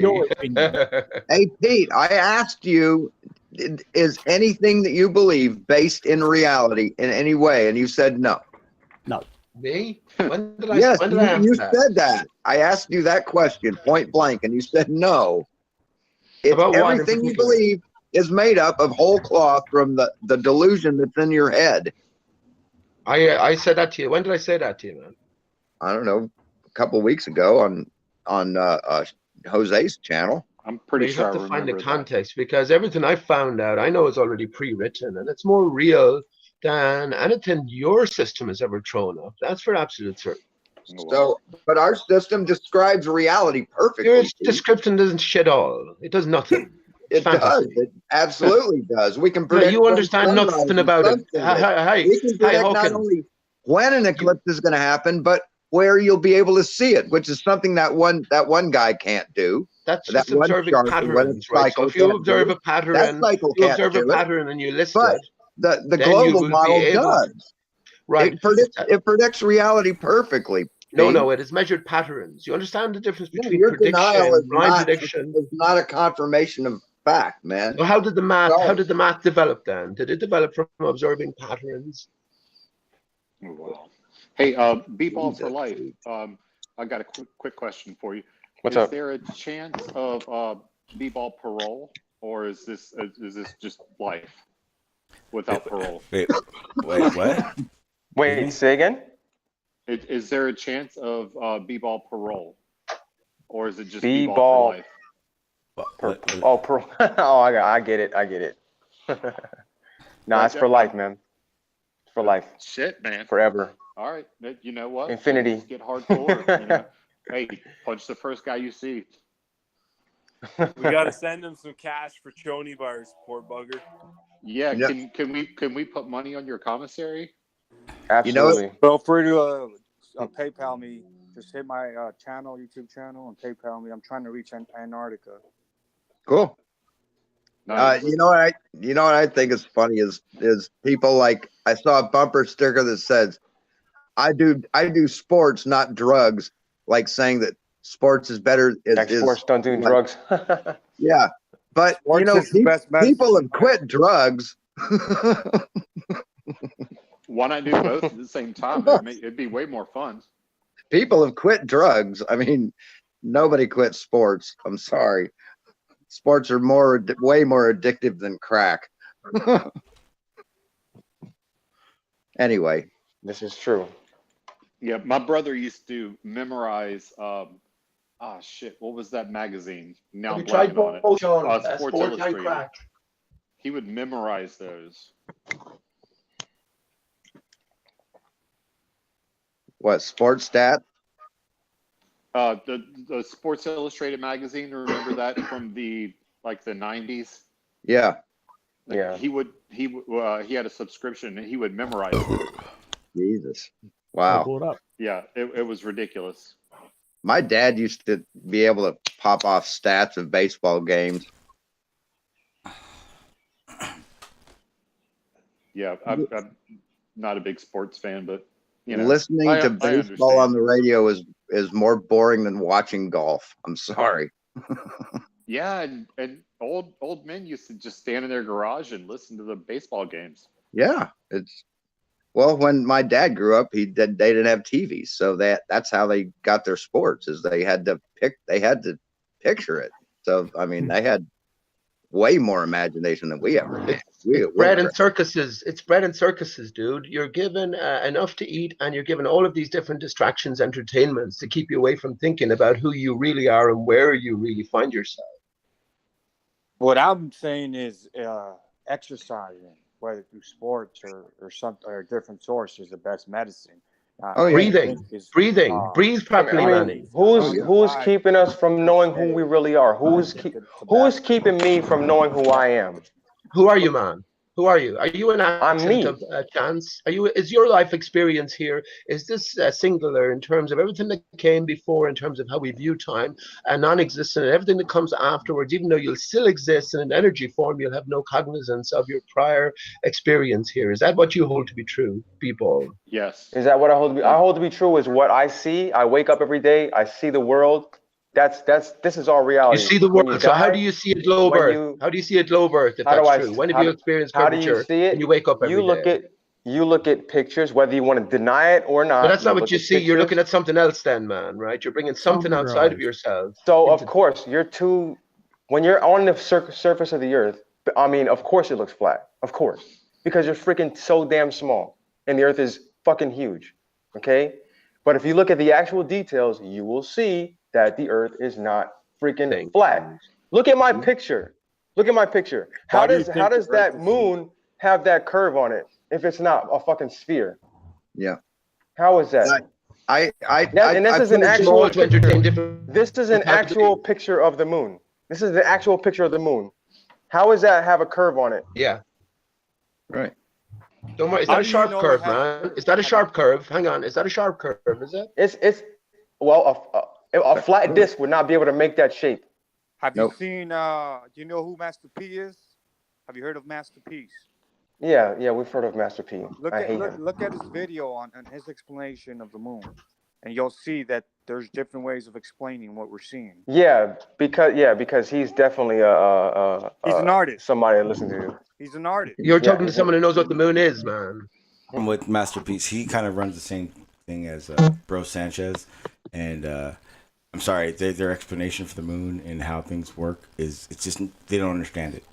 That's all there is to it. Yeah, he's definitely an authority on asking about the freaking moon. He's definitely an authority. He just has he does not understand how the moon works. Shawn, tell us what the moon is then, Shawn, and how it works. I couldn't give you a lengthy explanation either, but I definitely understand it much further than Bro Sanchez does. Much further. Tell us what it is then in your system, Shawn. Give us some idea of your knowledge. What do you mean? Tell us what the moon is, how it got to be where it is, and why it behaves like it does. And I can look it up, but I don't really have a really good understanding. Here's a basic explanation of the moon. It's a big round rock that rotates around the Earth. That's what it is, basically. Yeah, okay, yeah. As layman terms, I didn't get it. Thank you, because that's exactly what I would imagine it be. Well, typical of a ball, very childlike, a very basic. When I push on any information, you have nothing. Okay, but that's being honest, Pete. If you're not honest about it, you make up right. anything But how do you know want. that someone else's idea then is wrong, Shawn? When you don't even have a clear idea yourself? Because I don't need a clear idea of what it is and why it's there. But I can take what they're saying and make a really good conclusion from at least is it even possible or is it just la la land? Check this out, man. Get yourself a P900, the flat earther camera of choice, and set it on moon because it actually has a moon setting where you can take a picture of the moon, which I've done this several times. You can see it for yourself. It's there. It's got craters on it. I have thousands of moon pictures that I've taken myself. It's crazy. Yeah.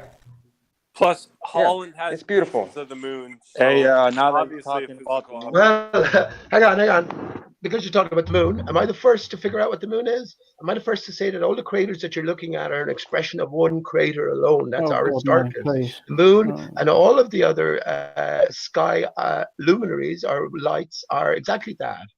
They are skylights. They're a reflection of a singular source. So prove me wrong. And your information of that is from where? Asteroid hitting the moon, right? I gotta bounce, guys. Talk to you later. I'm going. That's my own information. That's my own finding. Yeah, well, you're wrong. Lovely.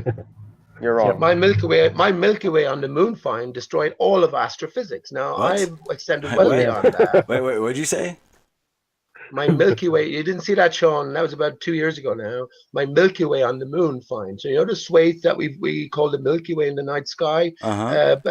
B-ball should see it here in Hawaii. We don't see it here where I'm at. But there's a swathe along the moon. If you look at the two pictures of the moon here, we see a particular swathe that looks remarkably similar to the swathe. Well, I matched both of those up.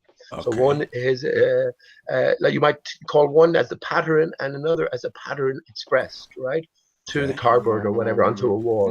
So Hang on, no, wait. I want to hear this. Please let me hear this. Right, but that was years ago, man. So once I'd settled that, then I furthered my thinking. But if you're not aware of that, that's okay. Do you own a telescope? Do you own a telescope?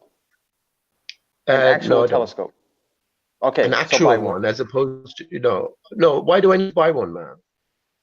Because then you will be able to see further and see more. Right, but do you think instead that, of just looking up? hang on, do you think instead that of just looking up in the yeah, but sky hang on, with your do you naked think that I eyes, don't have trying to access? see stuff? Hang on, you clown. Do you think I don't have access to YouTube where plenty of people, do you know one of the biggest That's the persons problem. Hang That's on, the hang problem. on. You Do you guys know look one of at the biggest, YouTube and you Shawn, look at the wrong let stuff. me ask you this, Shawn. One of the biggest characters on YouTube, one of the first pioneers in terms of up-close moon photography. You'll never guess what his name was. I swear this is true. You'll never guess what his name is. I'll tell you, right? Because you'll never guess. Marcus Stark. His name is literally Marcus Stark. And if you type in Marcus Stark moon photography, you'll find some excellent pioneering telescopic images of the moon. So I don't need to do that, do I, Beef for Life? So why would you think that the moon is fake then? Okay. Okay, look, anyway, look. I never spoke to you before, so you don't know where I'm at with all of this, so. I mean, you're trying to say space is fake and all this other stuff, but where is your information to back that up, that everything in the outer space is You're fake? trying to say something, first of all, are you? You're trying to tell me something. The moon is a big ball of rock floating in space. It is. It is. Yep. Right. Show me an example of two balls of rock rotating around each other I will. in an earthly sense. You want to see it? The moon with no tether. With no tether. Yes. With no tether. The moon and the Earth. There's your. No. This is what show we're him trying the to moons examine. of Jupiter. Hang on. This is what we're trying to examine. I'm talking in terrestrial sense. You know the way you said you get up out of your bed and you can experience the globe Earth. And when I pushed you, you said, "Oh, well, I got to look at pictures." Mm-hmm. No, I want to know. Show me on Earth two solid masses rotating around each other without a tether. Yeah, you can't do that. The moon and the sun.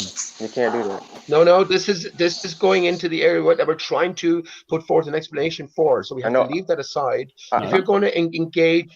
If you're going to engage in debate and bring in concepts that you can't demonstrate are a reality, right? Here's the thing.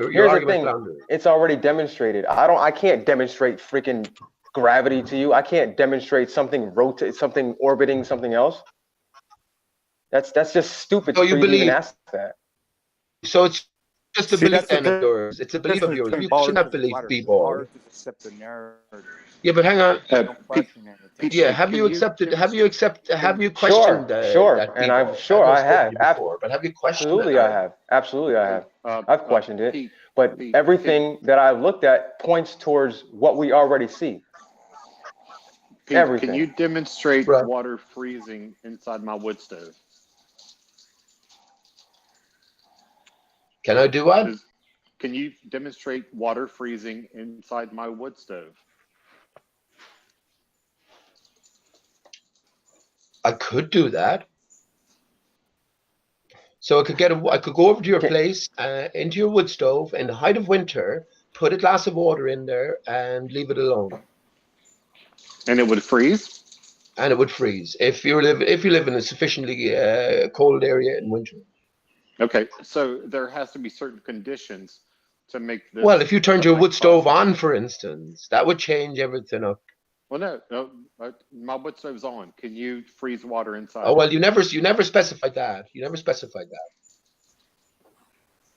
I mean, I can have a cooker here. I can have an oven, but I don't have to have it on because I don't have it on. That doesn't mean I don't have a cooker or an oven, right? Okay, so there has to be certain conditions as prerequisites for what you want to do. And if you stipulate a condition. Right. So the prerequisite for drawing two small masses together on Earth are unfamiliar and are incapable of then we're into the theoretical. Then we're in the realm of the theoretical, right? Okay. I thank you for your participation. That's all right. Hey, Bebo. Yeah. Do you know about the moon landings? Yeah. Are you? We were there. We were there, and we're going back. Are you? And I can't wait. Or do you accept? I can't wait. I mean, or do you believe? This guy's another actor, man. We can tell him easily, right? Off we go. No, not an actor.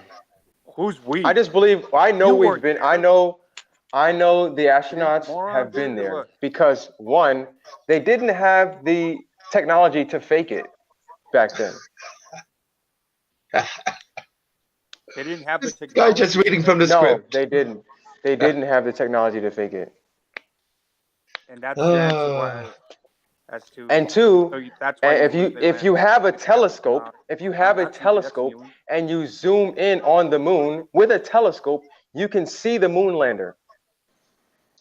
And the rovers will show you the moon. And the rovers, you can see it. For real? Oh, that's a joke. Go take pictures for with your real. telescope, people. Yes. Go take pictures with for your real. telescope and earn a fortune because no one else can see. I mean, if you don't, you say trust your eyes, right? Trust your own eyes. So do it with your own eyes, and you can see it. And how's the moon lander on the moon anyway? How did it get back? Because man? the rover and all the rest of the equipment that they left there, and the reflectors. You can't see any of that shit from your telescope, you clown. At least get your story straight. No, you can see it. Yeah, you can't see any of that shit. With a powerful enough telescope, you can see it. Can you make an upload on your YouTube channel so we can see it? You can go to any university I that will. has a powerful telescope and see it. Yes, you can. Just because you don't believe it doesn't. Just because you don't believe it and you think it's crazy doesn't mean it's not fucking real. I hate to rain on your parade, but we can't actually see that stuff from Earth with a telescope. I think you can. Thank you. No, Finally. what we do have. Are you sure? What we do have is the satellite. So you're that's telling me taking that we thousands can of photos in orbit Listen. around the moon. So you're saying that we can see Jupiter and all these other places, but we can't zoom in on the moon. We Come on, don't man. have a telescope of sufficient resolution to see stuff that small on the moon from Earth. Yes, we do. Yes, we do. Well, No, we don't. When I say that we can see them, I'm talking about that we have telescopes in orbit that can see them and transmit that data. All of the photos taken of the surface of the moon showing where the Apollo landing sites are were taken from the lunar, I'm trying to remember the name of it, the bit of kit they've got in orbit around the moon, taking the hundreds of thousands of photos. That's Correct. the images that are showing where the landing sites are. You can see the footprint trails. Okay, so there you go. So there you go. You No, can't. dude, you're a fucking moron. We don't have telescopes of sufficient power to be able to see stuff that small from Earth because it's Thank just you, Farmer's too Boy. small. Thank you, Farmer's Boy. You knew he was being a bit silly, Well, didn't you? Okay, but here's the thing. I was corrected, right? And okay, got it. I was corrected. Thank Stop you. being a But we cynic, can, dude. That's what I'm saying. But we can still see it. Stop being a cynic. Maybe not from man. Earth. Maybe not from Earth, but we can see it. No, but see, listen to what you just said. If that was man. if he was corrected by a flat earther. You can use a telescope to zoom in on the stuff that the Freemasons left behind. And now you're retracting. Oh, now they're Freemasons. Yeah. Stop being But a if he was corrected by a flat earther, Manny, then he would fight the Here's a point funny till thing, cows though. came home. Here's the funny thing, though. Like, I will admit when I'm wrong, okay? But when our flat earthers are shown to be wrong, you guys just dance around everything. How old are you, man? Are you about 15? Are you about 15 people? Are you about 15, No, 16? definitely not 15. Definitely not 15. You sound like it, man. Are you a tranny? Definitely not. Oh, here we go. Okay. I don't know, man. I'm just trying to figure out. We've no faces to go by or anything like this, so I'm just going by some dumb commentary. Here you go. You want to see my face? He did retract it, but he was very sure when he was asserting it. He was very well, face right here. And he only Here I am. retracted it after. Well, okay, man. Thank you. Cheers. United States Army. Thank you. Thank you. Well, United States Army. All right, man. Leave off Good a stuff. lot. Stop being a seller, brother. Stop. Let me reciprocate then, bud. How you doing? The Freemasons. How you doing? Like- PJ King of Era. It's the best I can go by. Hey, B-Ball, I'm United States Navy retired. Thanks for your service, sir. You're welcome. No, thank you, man. Hey, people, thank you. have you looked into 9/11 conspiracy, people? Yeah, I used to believe that back in the day, but then I wised up. You did a show on G, you reverted. Yeah. Yes, I actually, you know what? I'm gonna be honest with you. I actually thought the moon landings were fake for a while. I thought they were. Were you But then I actually did some research. Ah. Or were you And I let was in like, the oh, I secret, can't believe maybe? anything you say anymore, B-Ball. You said you can use a telescope to zoom in on what the Freemasons left behind. Yeah, And then you retracted. But here's You're the going thing. through it Here's the again. thing. We might not be able to zoom in from here, but we can see it from other telescopes in outer space. Now, hang on. Let me ask people, would you pick up a gun now if it came to it and you were given orders to round up flat earthers because they are causing the destruction of society and use all necessary force? So would you shoot a flat earther if you had to? No, I wouldn't. No, I wouldn't. No, that would You would be not follow that's those stupid, orders. man. Okay, that would be okay. an That's unlawful stupid. order. Well, listen, flat earthers are being demonized all levels. We can all appreciate Because this you in our guys, real lives. because you But hang on, guys man. are We wrong. can, excuse me, we can all Being appreciate this in our demonized real is lives, and we not can is appreciate it. not a Excuse death me. sentence. Excuse me, please. I can appreciate this in my real life. The minute you say to anybody that you will hold that the earth is flat and stationary, you're automatically demonized and you're walked away from like you have some sort of, in general, like you have some sort of Because it's disease or not. ailment.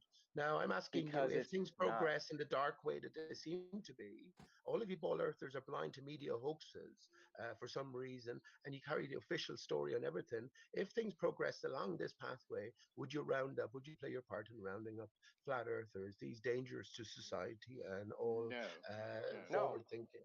No. You guys aren't as dangerous. Do You guys are just delusional. Right. Do you agree with what PMAR said yesterday that flat earthers need to kill globe earthers? Or do you disavow that? No one needs to kill anyone, but I will tell you this, that if you're playing your part against humanity and there is real suffering and death and pain as resulting from all of these top-down orders, if you're playing your part against your fellow man, well, what is the best punishment for treason? Well, you tell me, Chauviner's cat. Can you be hung for anything in the army? Yeah. I'm sorry, say that last part again? I'm saying, I know, can you be hung for anything still in the army for high treason or shot? No. Well, no. For one, I was in the Navy. Well, not you. One can somebody a person. That's what not you. Can a person do what? Can a person still be shot for high treason in the army? No. Yes. Well, after a trial, and having been found guilty beyond reasonable doubt, right? Then yes, that's still in the UCMJ. It actually is. Okay, so what would be good enough punishment for those who act against their fellow man and play their part in all of this deception, all of this horror, all of this hurt, all of this pain against their fellow man, their fellow kings and queens? What would be the just punishment for someone found guilty of treason against their fellow man? That presupposes that there is all of this. Right. Yeah. Right. What would be the punishment? Same, just punishment, isn't it? All I can think of is hanging.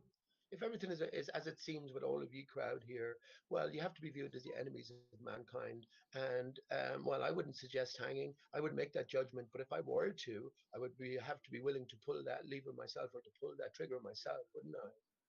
But I hold that all is not as it seems. Are you willing to pull that trigger? Well, I hold all might not be as it seems, but I certainly know that you are acting in unison against your fellow man. I know that.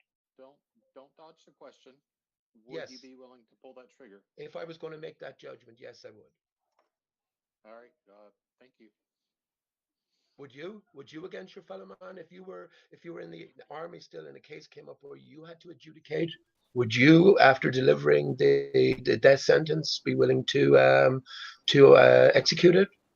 I say you wouldn't. You'd leave it to someone else, right? But you see, this is my life. This is the life of my child. This is the life of my fellow man, and there's real suffering going on here. So I'm intimately involved in it. So I would have to say yes, and I did say yes. That if that came to it, my answer is no, because there's plenty of posts on YouTube, and I would not pull the trigger on any of them. I would point my finger. You find out, of course. Remember I said if all is as it seems. You see, you have to listen to what I'm saying, or at least get me to expand a little bit more before saying that. I'm not saying that I know that there are plenty of actors put in place. The reason Flat Earth is not that big of a threat. It's just funny. The reason they're acting their part is well, that's down to themselves. But every actor knows every other actor, and that applies to both sides here. And it's becoming more and more transparent that all of you ball artists are acting in unison. all intelligent characters for the most part, but playing dumb on these basic issues when it comes to different thinking or conspiracy thinking. You know, so there's a different game in play. Okay, so what would it take? What would it take for you to understand the world we live in, to actually understand it? What would it take for you to be not a flat earther? What evidence would you need? So you need to prove to me that the Earth is moving beneath my feet. So the Earth that I'm standing on is moving. That's what I mean. You need to prove that. So you'd have to be. So we put you in a rocket and shoot you up into. So you do orbit, that? Would you? You're going to do that now, or yeah? No. I'm not. I can't do it. I'm just saying. Would that be proof to you? Right. If that situation arose and that reality came to being, and I went up in a rocket and I looked down and I saw a globe Earth, all things ruled out, all deception ruled out. Absolutely. So no pictures, nothing. Just you seeing it for your own eyes. Or not just particularly me with my own eyes. If there was some sort of exchange and in control and above board, live stream, all that sort of stuff, yes, it would be pretty convincing, especially if it was repeated. But for me personally, that's what it would take. But I know that the ball Earth is not true. The spinning ball Earth is metaphor. Do you know what metaphor is? Big B-ball. Yes. Right. That's what it is. So we've learned the basics, right, for the purposes of contrast. Now we can apply what's been told to us to reality. And in general, because we live in a mirror situation on many different fronts, we can turn everything on its head and you're getting closer to the truth. Okay, I have a question. Yeah. Why can't we zoom in on the sun 2 hours after it's set? It's not there, bud. It's gone. Yeah, so where's it gone? It's going away.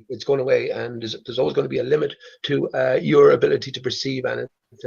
But once again, we have to see that's for a longer question. I don't want to take up all the talk here, but we have to try and come to terms with reality and what is going on. You have to leave all of your preconceived notions behind and re-examine the reality of the situation to try and come to a more reasonable. Do you know how telescopes work, B-ball for life? Yeah, I absolutely do. Do you think they can zoom in on something forever? Like, I mean, we can see stuff that's light years away. Yeah. No, that's the thing that you guys are getting confused. You think the stars? No. Again, here's my question again. Why can't we zoom in on the sun? We wouldn't be able 2 hours after it's set. I mean, it's pretty bright. I think it's pretty bright. That's where the confusion is that all earthers think that light years are real. Why do you think light years are real? Why can't you zoom in on the sun 1 minute after it sets? Just 1 minute. Why can't you zoom in? Yeah, 1 minute. Or 30 seconds. So the question is then, why does it set? Why does it appear to set? So we have to deal with that. And if we're dealing with reality, we have to get some hang on. Yeah, we have to get some grasp on what the sun might be, Manning. Or we have to put on the table what we think. No, we're not worried about what the sun is made of. Not right now. We're worried about why can't we zoom in on it after it's set. Listen, bud, you're too young to have a gun in your hand to be fighting for any fucking thing. How old because do you you can't think think I for am? yourself. So don't be demanding answers immediately. Don't be demanding answers immediately, right? All of these component parts to the system that we're in, the reality that we're in, need to be explained or need to be described somewhat. When we're coming away from your nonsense, which is the massive ball of flame in the sky sun versus a spherical rotating Earth, we have to try and understand reality, and then we can broach these questions a little deeper, right? Okay. So again, all these things I'm going to easy question. Why can't we zoom in on it after it's set? Where does it go? Right. So when you're looking out over water and the sun is setting, what happens is, as you're looking over an extended plane of water, the acuteness of viewing angle beyond a certain distance becomes so small that what sets up is a mirrored water layer, which continues from a certain perspective all the way to the apparent horizon. Now, that's when the cool sun over water. That works over water. Right. What about if you're in the tallest tower in Dubai and there is no water around? Right. And you've got There'll the always be a biggest land telescope in the barrier. world. Anthony Subarat There'll always be a land barrier in the distance. This is why it's easier to deal with land than water. It's A mirrored land water there. And barrier. I'm glad you agree with that, He gently. explained how telescopes, why he can't zoom in on the sun with the telescope on the non sequitur. Just you should go to the non sequitur when you have time and look up his debate that he had there. He explains how telescopes work and why we can't zoom in on the sun. Okay, so in your flat Earth world, what's farther away, the sun or the moon? I'm sorry? In a flat Earth model, whatever, what's farther away, the sun or the moon? I haven't measured them physically, but to me they look about the same distance. To be honest. And they look about the same size, right, Manny? Right, right. Maybe one is related to the other in some way. I've done enough sun gazing and moon gazing. Okay, so is the sun close? Is the sun close to the Earth or is it far away? Oh yeah, it's close. It's a local light. Okay, Most so definitely. let's just say the sun is what 4,000 miles above the Earth. The Earth is much bigger than Okay, it's the other way around. so if the sun is about, see, if they tell you the moon is a light reflector, it's not. If they tell you the sun is 93 million miles away, it's not. It's okay. Let's just say the sun is 4,000 miles above the Earth, right? So when the sun sets, let's say just what is the sun? First of all, what is it? We're not worried about what the sun is. Yes, we are. Yes, we are worried about what it is. No, I'm not worried about it. I'm asking a question. If let's say the sun is 4,000 miles away, like the flat earthers say, what is on the Earth that's 4,000 miles high to block it while it's setting? You're not getting there, brother. You're not getting it. He's trying to take one component part in terms of distance and describe everything and look for an explanation for everything, but he just has one component part, and that is a distance. He won't tell you what the sun is. He won't tell you anything about what the greater environment might be. Okay, that doesn't matter, right? Let's just say it's a big light, whatever. It's a big light in the sky. Okay? So what's it a light again? Hang on, man. Is it a? Have you placed that light just on its own in the sky, or have you maybe a reflection of something? What are the different components you're willing to place in your picture? Because remember, you're out for truth as well. You're out just to try and understand this, right? I'm just saying. Let's just call it a light, whatever it is, a big fucking bright piece of cheese, whatever. What's blocking it after it sets? Why can't we still see it? If it's 4,000 miles high in the sky and it's rotating around the flat Earth. I never said it's 4,000 miles in the sky. Excuse me, I'm okay.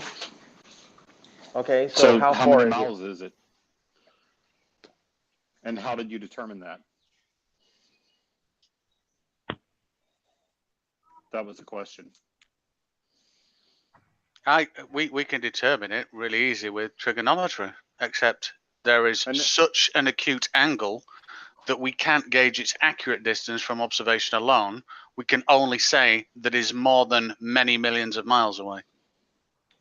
I totally agree. I was asking the flat earthers, how did they determine how far it is away? You're using an appeal to intimacy again, Dean, with the term we. Have you done any of this? I don't need to. So why are you using we then? Why are you using we? We implies me and someone else, right? Pete, I haven't actually personally designed a compression-based jet engine either, but I will use one when going on an airline on holiday. So I don't need to stand there and say, I've designed this engine and I've used it and it works. Well, it's one thing about using something as opposed to explaining it, right? But you can't say we designed the turbojet engine that I was on and I used personally, because that would be a lie, wouldn't it? It would be a fallacy. And that's what I termed that. I don't know if it exists already. It's an appeal to intimacy. So what would you like? It depends on what the we is. It could be the royal we, as in believers in science. As opposed to you, because you wouldn't have done it. What would you like? What would you like us to use? They, them, us? Yeah, separate yourself. Separate yourself. So just so that you know, Pete, when I say we, generally I mean civilization. Right. excluding flat earthers. And who do you speak for, Dean? How many houses have you, bud? Hold on. How much are you earning for your time here? Who do you speak for? If the Washington Redskins win a football game, can somebody say? Well, you're obviously I'm the Lorax. I speak for the trees. Ah. I'm the Lorax. You'll be intimate when you want to, and you'll fucking separate yourself as quick as you look at some people. Would it be proper for the UK to say we won the World War II? That was a question. What, for the UK? Debating, when you're arguing no. a point of contention, don't associate yourself with something that you have no association with for the purposes of strengthening your argument somehow. Again, this is an appeal to intimacy, a fallacy. Well, no, it's not. If you're a member of a group and you did something, then you are part of that group that did that. The Washington We, as Redskins in mankind. Now, I guarantee you that if I pushed Dean on the details of how we sorted out the distance to the sun and how we could say with certainty that was beyond a million years, he won't know that in any great detail. A million miles, not a million. You'll have to look into it somewhat, though, won't you, Dean? You won't have understood. No, no. It depends whether you mean layman-based, personal observations of triangulating, or whether you mean mainstream science. Right. I mean, so on one, we can actually radio ping the sun, or before we could do that, we could actually radio ping closer objects and then work on parallax. Right. So before that, we do that. We actually do that. Oh yeah. But I mean, before that, we can all stand on the land masses. I'm not even going to say globe. And measure the angle to the sun at a certain point in the day. And guess what? We all come up with parallel lines only on a sphere, and then on a flat surface, they're all over the place. Now, do we take an account for the apparent sun versus the real sun in terms of positioning? Do we take account for can you tell me, can you define real versus whatever you just said, the two? What's the difference between the two? And what you said, the apparent sun, where it appears to you. So if you have your finger behind a glass of water, right, and you point to where you think your finger is, right, through the water, it'll be in a different place than where it actually is, right? Right. So wait a minute. Is it your assertion that I am looking through something similar to a glass of water? Oh, absolutely. Do you not? Can I ask a question then? Hang on. Shut your mouth. Don't be so dogmatic, Dean. You're normally so polite. Let me answer in kind then. Yes, I know there is water particulation. 35 million billion tons of water particulation in the invisible vapor form in the atmosphere. Awesome. So now, when you do you understand what's happening in that water glass? Yes or no? And I don't care if you say I don't know. Right, you're going back to the water glass, the example I gave. No, well, I'm saying you said it's similar to a water glass. So I'm saying, do you understand what happens to light inside of a... Well, no, No. Do you understand what happens to the light as it's hitting the water glass? The lights. Beams of light, photons, individual rays. So yeah, you've already assumed you know what light is, right, Dean? But in general, to answer your question, yes, the medium has changed, and the light has to, in loose terms, has to make its way through a different medium. So a change in velocity and direction will be appreciated. No, that's it. Awesome. So on coming out of that convex shape at the other side. Can you speak properly, man? The rounded bit of the glass coming out of that bit on the other side, those rays now are no longer aligned to what they were coming into it, which is why when you move that glass away, it can act as a magnifying glass to the point where it will invert. It's not exactly, it is not inverting, but you're getting far enough away from the incidence point of the light coming out that now it's crossing over and it appears like shit is upside down. Now, the reason we see that is that lensing effect is completely 100% tied to the viewer and tied to that position and distance. It's tied to the container as well, Dean. Yeah, your distance and direction to that lensing element. So but that the container, means, yes, exactly. yeah. So that's so that means, so that's 50%. yeah. So that means that if we are looking through a lens at the sun, then we would be able to move 100 miles to the left, or when we move closer, or we just simply moved around, it would distort astronomically. And if it was a lensing effect, at some point it would appear massive, then it would appear small to the point where it inverts and becomes massive, actually upside down at this point. So no, I don't take that assertion whatsoever. It does not act like a lens at all. No. You see, you're forgetting, Dean. You're bringing the concavity of the glass, right, into things, when in reality we don't have that in the through the atmosphere. So will you retract that now, Dean? So right. So you're not saying it's a lens. You're saying it's a block of density that is Remember I said a glass refraction. just as a visual. I was only giving you a glass of water as a visual. You remember I said that at the start? Okay. Okay, then that's fine. Now, what do you think the atmosphere does to it then? It's over vast distances. It will distort the apparent position because of as we are viewing the sun. We are viewing it through certain processes and through a certain medium. So just as we can appreciate maybe a fish in the water is the better visual, where you will point the spear if you're trying to catch it at a certain spot, but you have to compensate via experience that it won't be in the position it appears to be. Right. So it's the same thing with the sun, and that's only in a shallow. Hang on. That's only in a shallow stream of water, right? So imagine all of this water particulation in the atmosphere, because water particulates or water vapor has the same properties as water itself, so it's reflective. Right? So this is the magnifier that is in influence. Right. Okay. I reject that last thing that you said, but let's go back to the stream 2 seconds. Why do you reject it? What do you reject it on what basis? Because vaporous water does not act like a mirror. Particulate water does when not does act water like get a its mirror. mirror-like properties? When it's a liquid. Right. So when it's not a liquid, it loses does all not its have properties? any of that. Correct. So are you saying that water is not water then? No.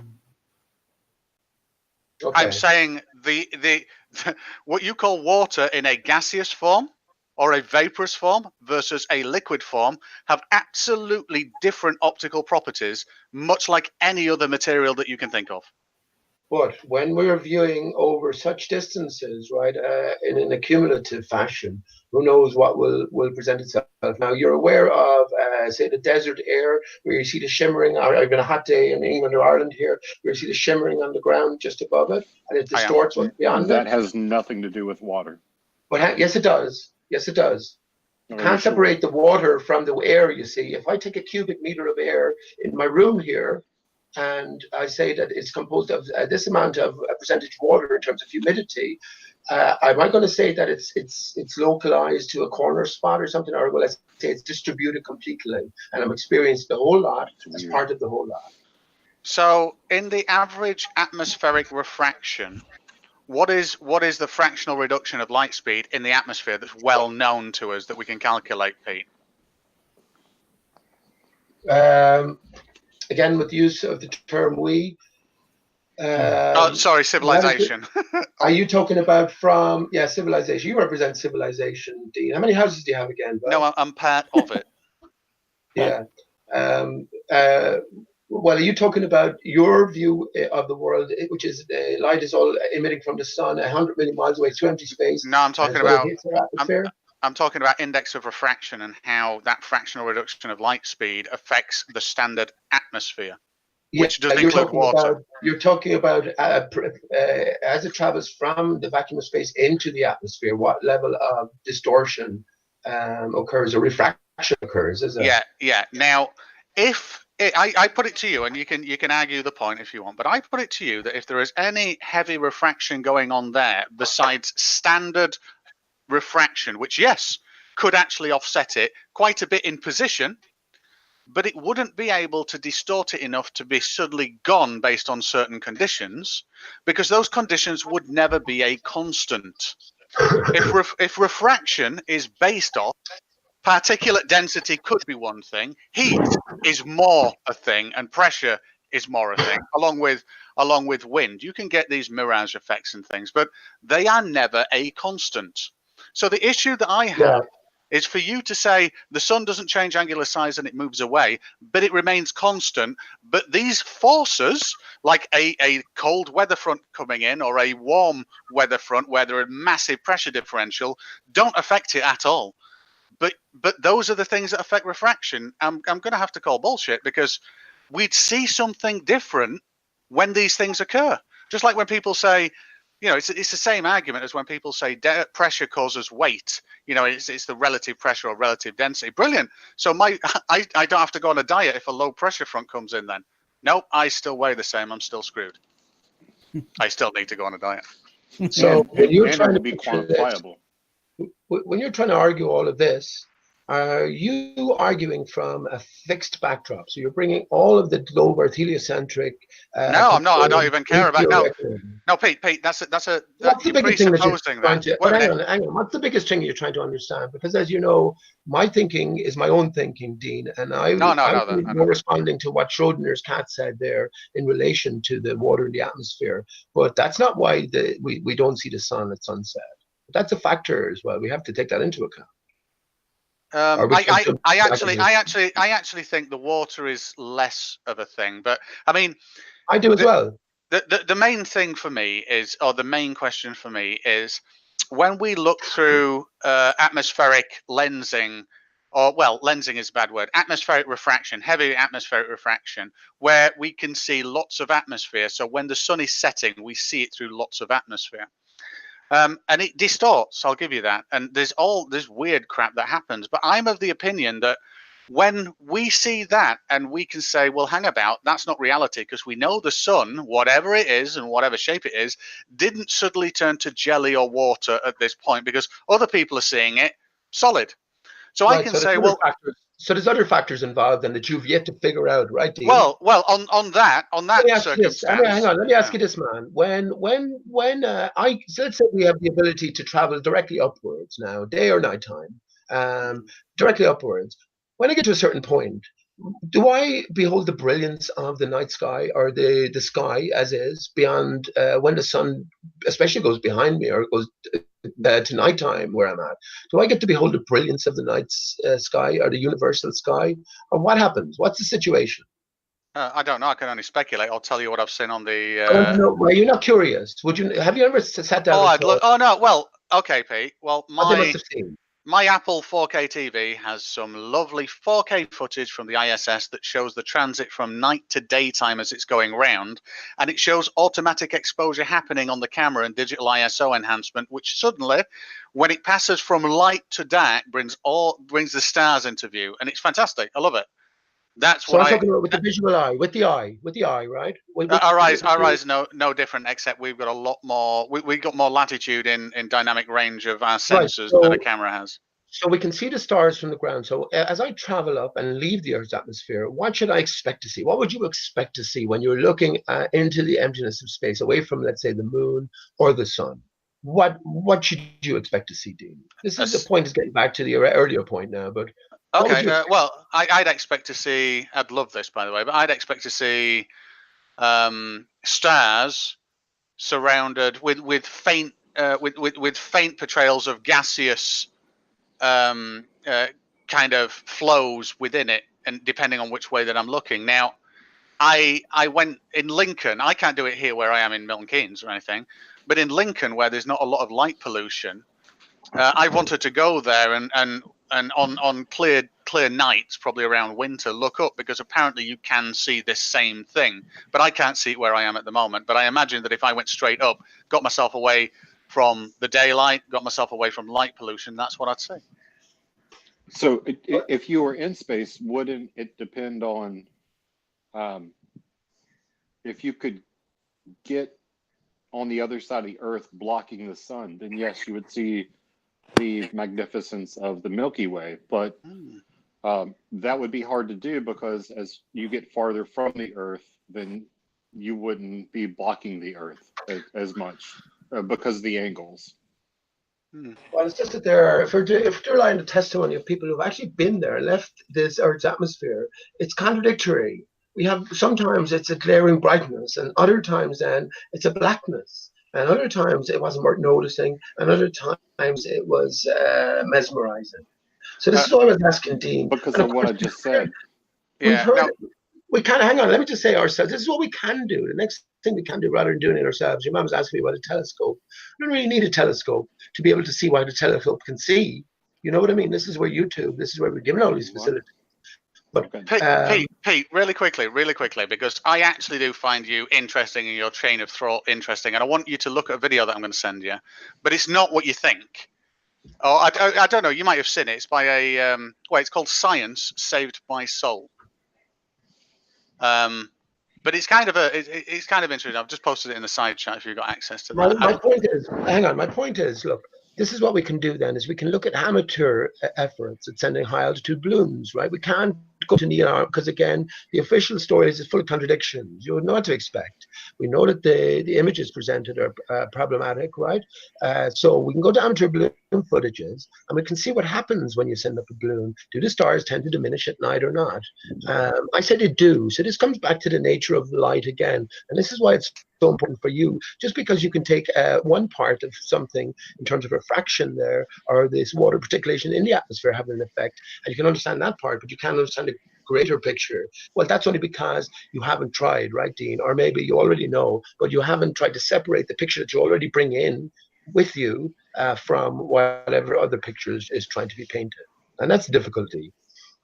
As I say, last thing, as I say, if only you were to apply your powers. I don't even know what that means, Dean. Maybe I'd you love can to hear be you better all. at I'd love to this. hear you all do the best argumentation you can for the flat Earth side. It would be very interesting to hear that. And me, I could make a good go at arguing a spinning ball or a heliocentric model. No, I have tried to argue the flat Earth side. I bet you do it really, really badly. I don't do it as good as Zinda, I'll tell you that. But if someone ever said to me, you know, the Himawari satellites is proof, I can argue that completely and destroy it. What can we rule everything out in terms of the ability of man to deceive? What's our starting point as men here? You said you have a girlfriend, Dean. I hope that's true. And whatever. But I hope yeah, I hope that's true. Cheers, Pete. Yeah, it is. Well, I hope. No, but I mean, I hope you are in a loving relationship. I hope you go on to have a family, and I hope you have, beautiful life. You'll want to get your children to think. This is what the quadrivium education is about, isn't it? It's about getting us to think for ourselves from first principles. So when we do away with all of these influences of possible deception, where's starting point, Dean? What should be our first question? What do you think? You know what I'm trying to say? Well, no. Simplify it more for me. What you mean, questioning reality? So we have a hyper skeptical point of view of anything outside of ourselves, and we also have an awareness that, well, we might need to venture outside of ourselves for some things in order to copper fasten our worldview. So my point is, once we take this point of view, where do we start? What's the first questions we ask when it comes to ascertaining the nature of our home? Because it is all important, isn't it? If we don't know where we are. Yeah, no, in all honesty, for me, if I were to answer that question, the one thing that fascinates me and both confuses me at the same time is things on a quantum level that can be tested. So I know, I know, like, the theory of what gravity is and how it manifests as an apparent force, but there's also theories out there like E8, which is how you can tie things together. There's the proposed solution to tying quantum things to general relativity, which are at odds, because it's 8-dimensional math actually ties the two together. Or this is what was put forward by a scientist, I believe, is in Hawaii. It had to be 8, right? Sorry? Go on. I said it had to be 8. I don't know. I don't know why that's relevant. Don't tell me either. I don't want to know. Right. I know, right? But 8-dimensional maths does that. And what's amazing from my standpoint is if I can comprehend a 2D world because you see it in The Simpsons or you see it in Family Guy, but for an actual entity in 2D, how would they perceive? Would they be aware of 3D? Now, if 3D is a thing, would I be aware of 4 dimensions, 5 dimensions, 6 dimensions, 7 dimensions, and then 8 dimensions? Now, maths can actually maths can account for dimensional, geometries, and it's very weird when you get to that 8th dimension how shapes and anomalies come into being when they're touching a 3D world, just like a 3D object touching a 2D one. So I find that interesting, and that's the only thing that I've found to kind of question and be unknown, because the preponderance of evidence of things that we already know, it's hard to falsify. Can you see my picture on screen, Dean? Can you see a certain figure jumping out at you at the center? Say what you see. No. I can guess what the answer's going to be. Oh, wait a minute. Well, wait a minute. Is there a beak there, and it's sort of like upside down, and it's is the certain beak in the number. head? Wait a minute. No. Oh, I thought you were going to say dodo. A certain 8. number. Oh, well, the dodo is in 6. here, but a certain number jumps out here. For most people, 42. Is it? How do you get 42? A certain number Why jumps not? out.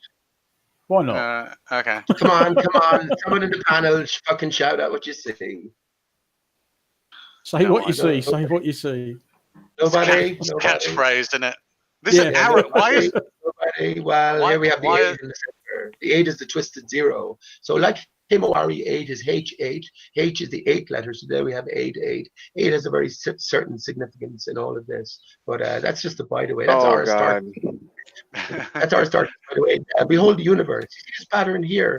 Look out in your clouds for a pattern, a recurring pattern similar to this. I call it the gaping mouth. It's the same pattern that's been expressed, the pattern of life, if you will. But that's just by the way. That's where the 8 comes from, and that's why. Well, Dean, let's talk about yourself. You can appreciate Paradelia. You can appreciate 3 dimensions, right? Tell me about the 4th dimension. Tell me about the constitution of the 4th dimension time space. Is it a mental construction, or is it supposed to represent something physical?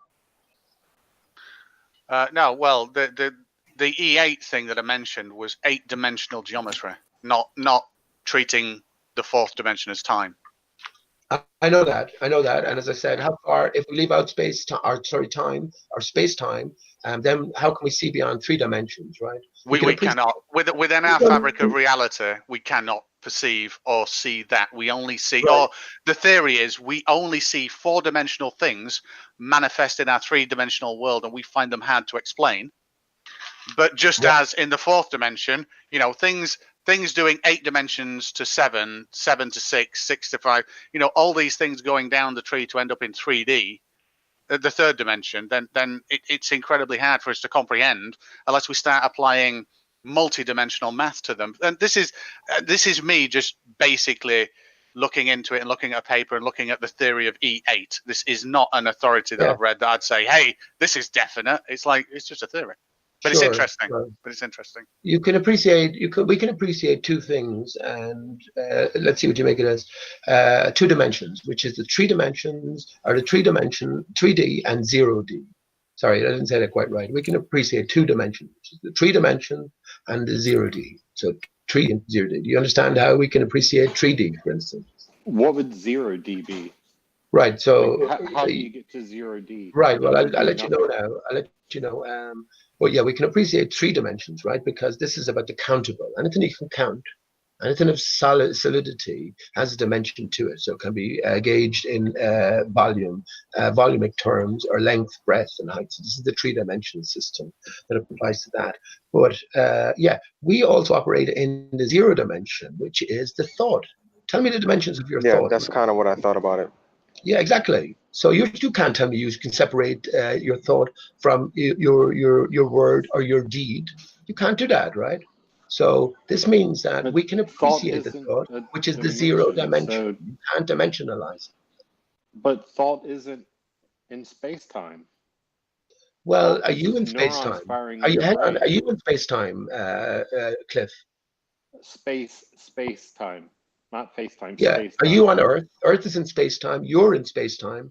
Your thought is in you. Therefore, your thought has to be in space-time. Okay, so we would have to have a dimension because neurons are firing in my brain. There's neurons traveling through my brain. and interacting with other parts of my brain. So therefore, it's in 3D space. Well, I mean, you seem so confident in neurons and what this represents. Tell me the dimension of a neuron. Aristarchus. A photon, isn't it? Tell me the dimensions of a photon. John Quantum Eraser tells us that a photon is a dimensionless particle, and when you experiment with it, you can split it in two. So how can you split a dimensionless particle in two? None of this makes sense to us, does it? What do you mean split it in two? Are you talking about Eraser delayed choice experiment involves splitting a photon in two for it to diverge into two different paths. That's the quantum eraser delayed path. Quantum erasure is an idiot. So he's far from an idiot, about particle wave duality. I have one question that I got to get out of here. He's also an ex-army man, so respect there. I mean, wait a minute, B-Ball's got to go. Go on. I got one question, then I got to go. How does a one-dimensional flat surface block three-dimensional objects? Excellent question.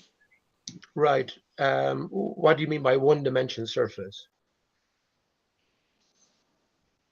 What the hell are you talking about? B-Ball is a one-dimensional surface, bud.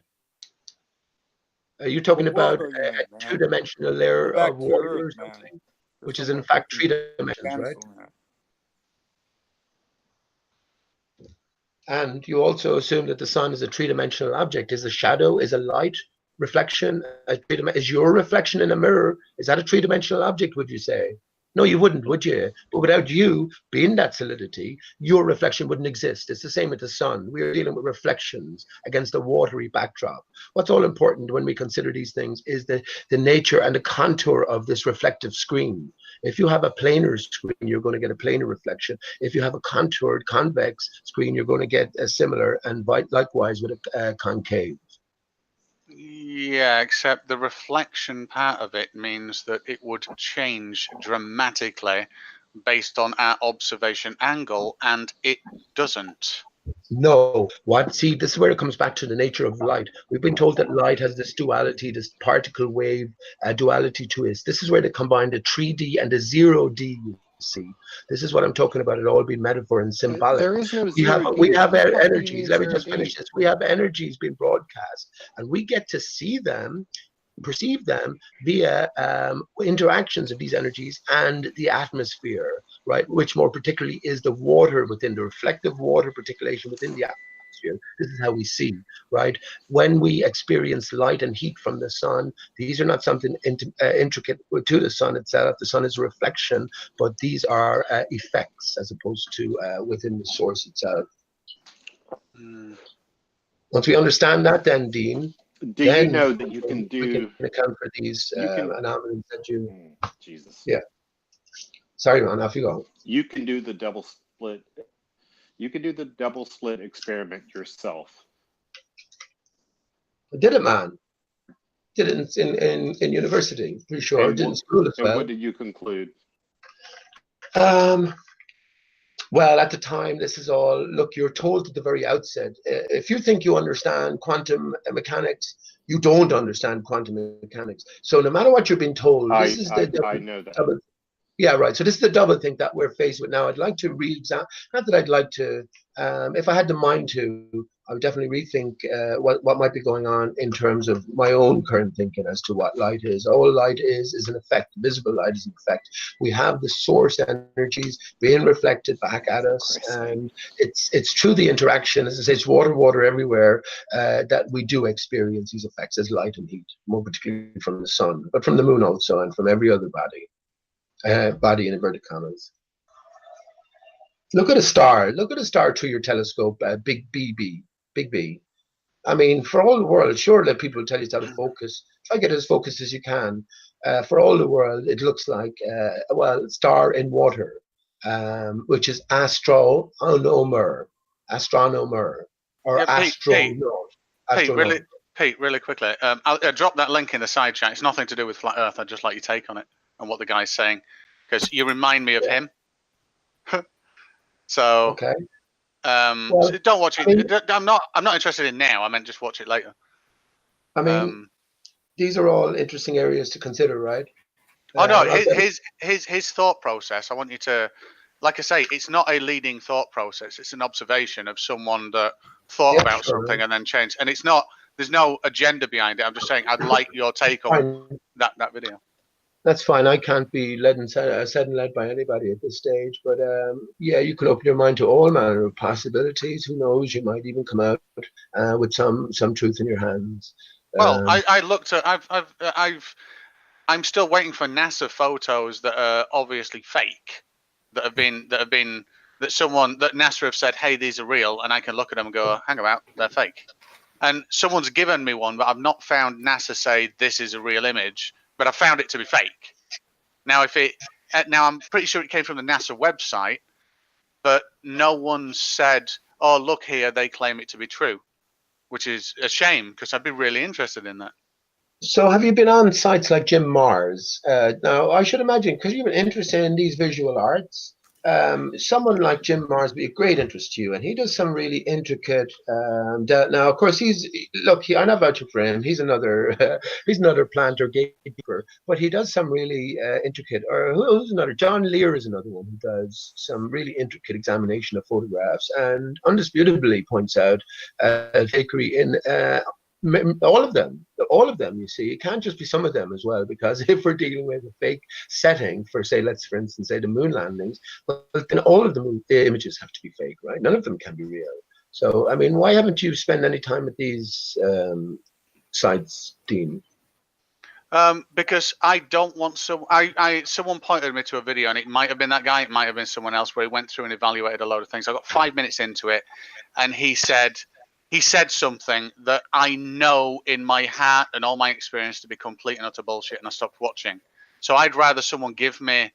So this one that I've got on screen at the moment, Pete, I can tell you this is fake. This is actually an old-time composite because film grain runs in different directions. Right. So go and find out the source of that image. Have you found out? Go to the source image, right? No, someone. This is the source image. This. No. Go into NASA archives and find the source image, Dean. Let's do your homework. Let's do your due diligence. Go in and find the source image, because I recognize that image. Okay.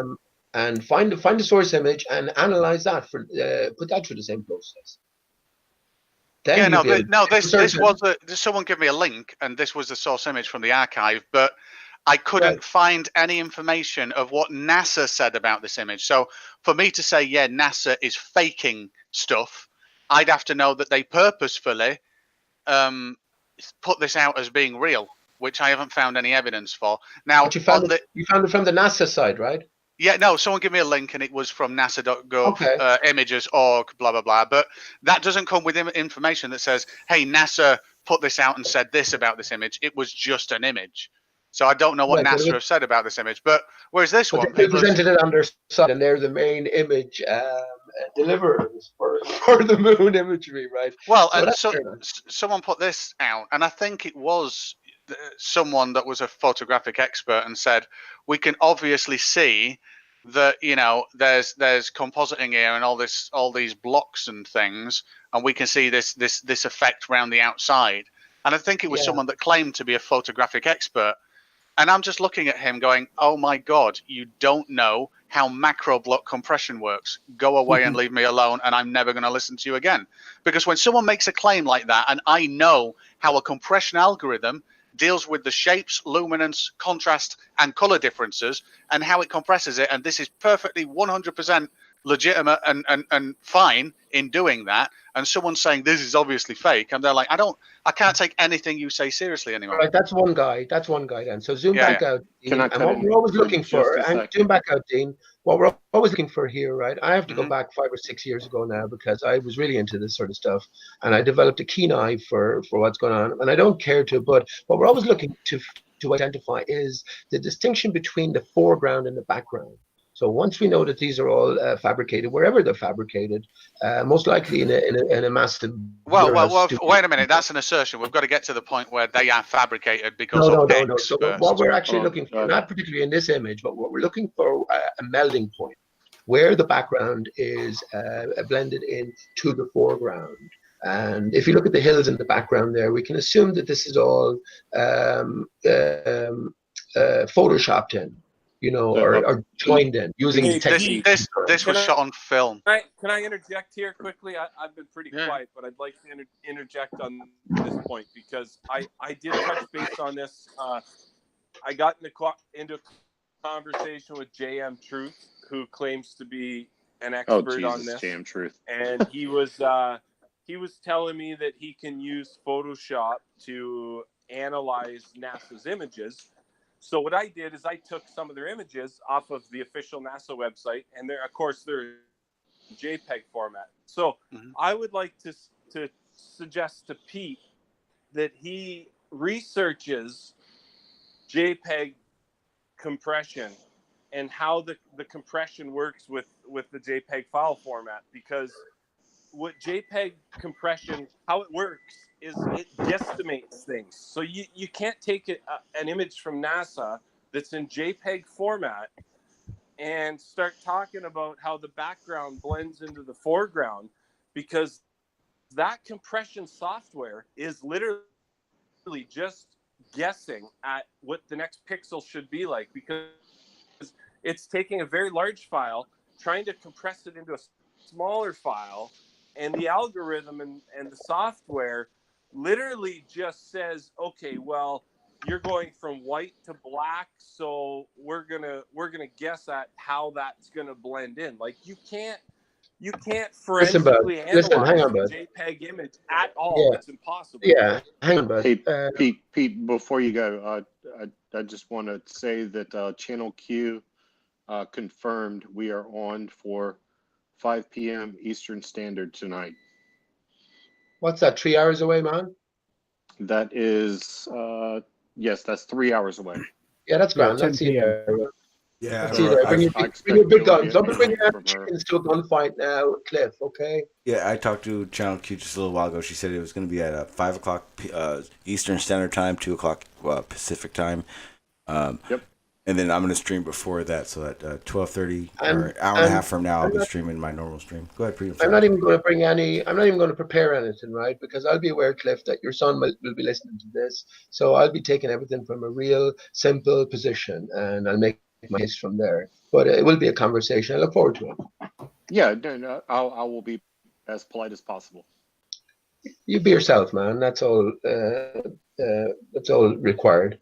Can I just say to Menace, go into the link I put in chat here. 90 pages at this stage of really intricate research over the years. I was talking about in general. Once we understand that the moon, which most flat earthers know the moon landing was a hoax, right? And most ball earthers will make all of these type of excuses. But when you have this damning evidence on many different fronts that, you know, people are selective about looking at, I didn't like, you know, what some guy had to say about something. So I threw everything else out and everyone else's research out. That's fair enough, right? Do your own research. But when I talk about this, it's from the certain knowledge that these are all movie sets. So when you're trying to distinguish from the background to the foreground, there is always this dividing line. And that's certainly played out when you go through that link I just provided in chat here.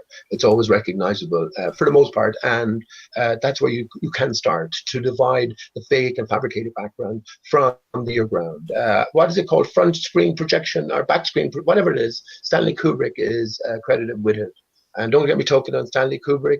I could talk for ages on that. Massive clue giver. But yeah, that's my position on that. Yeah, but all I'm saying is you can't forensically analyze a JPEG image. Like you need a RAW format or PNG or something, like something that's got some layering to it in order to forensically analyze it. A JPEG image, I mean, yeah. it's almost like just to correct that, you can pragmatically evaluate it from a geometry and lighting sense. You cannot, like you say, because it's based on macro block chrominance luminance split compression. You can take, you know, the artifacts that I've got on screen now are natural artifacts of macro block compression. So you can take it and evaluate it that way. But I could take this image, and I think I have done it on Jose's show once, when someone said to me, it was an image like this. Oh, actually, no, it wasn't. But it was another image that someone gave me. They said the shadows look like there's a stage light somewhere. And it's like, well, no. No, it doesn't. So I can use this image to rebuild the shadowing and have a parallel light source that shows that this is absolutely true. So you can do that kind of analysis on it. I'll find an image for you, Dean, and we'll go through it live some other time, and let's see how you fare. No. I would be very interested if you could present something to say, have a look at this. Tell me what you think. If I provide a convincing case, you then will have to promise that you look through all the rest of the information and you will make a determination. Stingray. Stingray. Right. Yeah. Did the Freemasons ever get a 360-degree view of from the moon? I don't know if the Freemasons have ever gone to the moon, and if they did, I don't know what they did. Okay, let's just say astronauts, so-called astronauts. Did they ever? Who were? What were they using to film? Hasselblad film-based cameras. Is I that think. a tinfoil hat you're wearing? Oh God. It depends on which mission. They have various different film cameras, I think. And I know one of them was a Hasselblad, and I forget the model number. But it had, I think it was a medium format as well with a rectilinear lens. The information's on NASA's website. Yeah, but no, what I'm trying to get at is, did they do a 360-degree? Like, did they film like Eric? Like, I don't see the stars, man. I see black. I see a black. What I'm looking at is a black, pitch black background. It would be. Do you really believe that's how it would look? No, 100%. That's how exposure works. A chromatic film doesn't have the exposure latitude to be able to show very dark things and very light things. So if you watch, I mean, you don't have to accept it, but it's a good example of showing you, even if you say it's. I'm just asking you. Oh yeah, no. So if you watch a transit of the ISS and the video feed from it, you see it going from the light side of the Earth to the dark side, because obviously it's moving very fast. And what actually happens to the camera is you see digital ISO boosting, you see automatic exposure happening, and when it goes to the dark side, it starts boosting the light. Now, when it boosts the light to say, hey, give me something that I can see as much as I can, and lights start appearing down there because it's nighttime, you also start to see the backdrop of space. But if there's a light source there that's giving off energy, you have auto leveling and only a certain number of f-stops that can be captured. So it's always got to say, well, what do I focus on? And the problem here is it's focusing on the astronauts and the moon with direct sunlight. You would never get the stars. However, if you set the exposure manually, you could photograph the stars from this point, but everything in the foreground would just be black. Yeah, you can, Mind Demanding, you can actually use next time there's a large moon, full moon, or close to a full moon, if you go out with your cell phone and focus on the moon, you won't see the stars in the background. And that's because of the exposure that your cell phone camera is using. So like with film, obviously you've got different types of film for different light levels and whatnot. But I mean, if you set your phone and you click on the moon so it focuses on the moon, you're not going to see the stars because the camera on your cell phone is setting its automatic exposure, or I don't know if it's even exposure in that situation because it's digital. But I mean, you're not going to see the stars in your picture, even though you see the stars with your eyes. Mm. So do we, like, the reason why I have a problem with the moon landings is because they haven't been able to repeat the process. Shouldn't it, and they claim because it's too expensive. And I always ask, what is the price to go? Yeah, I mean, I think the issue there I'm speculating on behalf of NASA now, but I think the problem is, why do you want, so NASA, their new director about 2 weeks ago put forward a new strategy. And that strategy was NASA will take care of everything long range, and it's now putting bids out to other agencies and private corporations for all of its close range stuff. So all the satellite launchers now, NASA's had enough of that, not going to bother.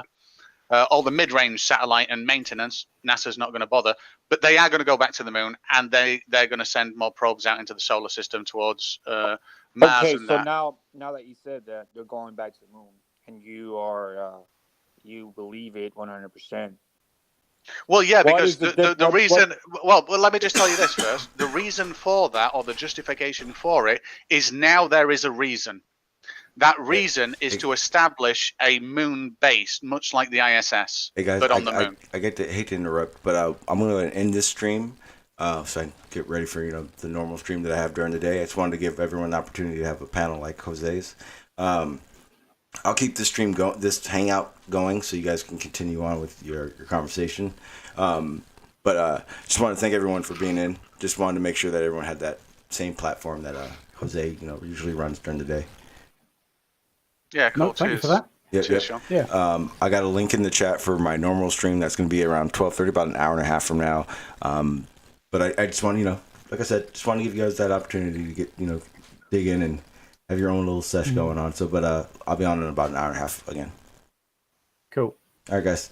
Thank you. So what I was saying And make sure to remember that Pete Shea and Schroeder Cat are going to be debating on Channel Q's at 5 p.m. Eastern time, and that's 2 p.m. Pacific time. So figure that out, people. You're grown adults. You should be able to. That's 10 p.m. in the UK. Yes, thank you. That's perfect. All right, thank you, guys. Cheers. All right, guys. Like I said, I'm going to be streaming a little bit later on, about an hour and a half. Thanks you guys for stopping in and doing this while Jose wasn't able to. So again, stop by a little bit later on, an hour and a half, and I'll be streaming again. It'll be more of a very structured stream, how I usually do it, and then we'll go from there. So see you guys soon, and thanks for stopping in.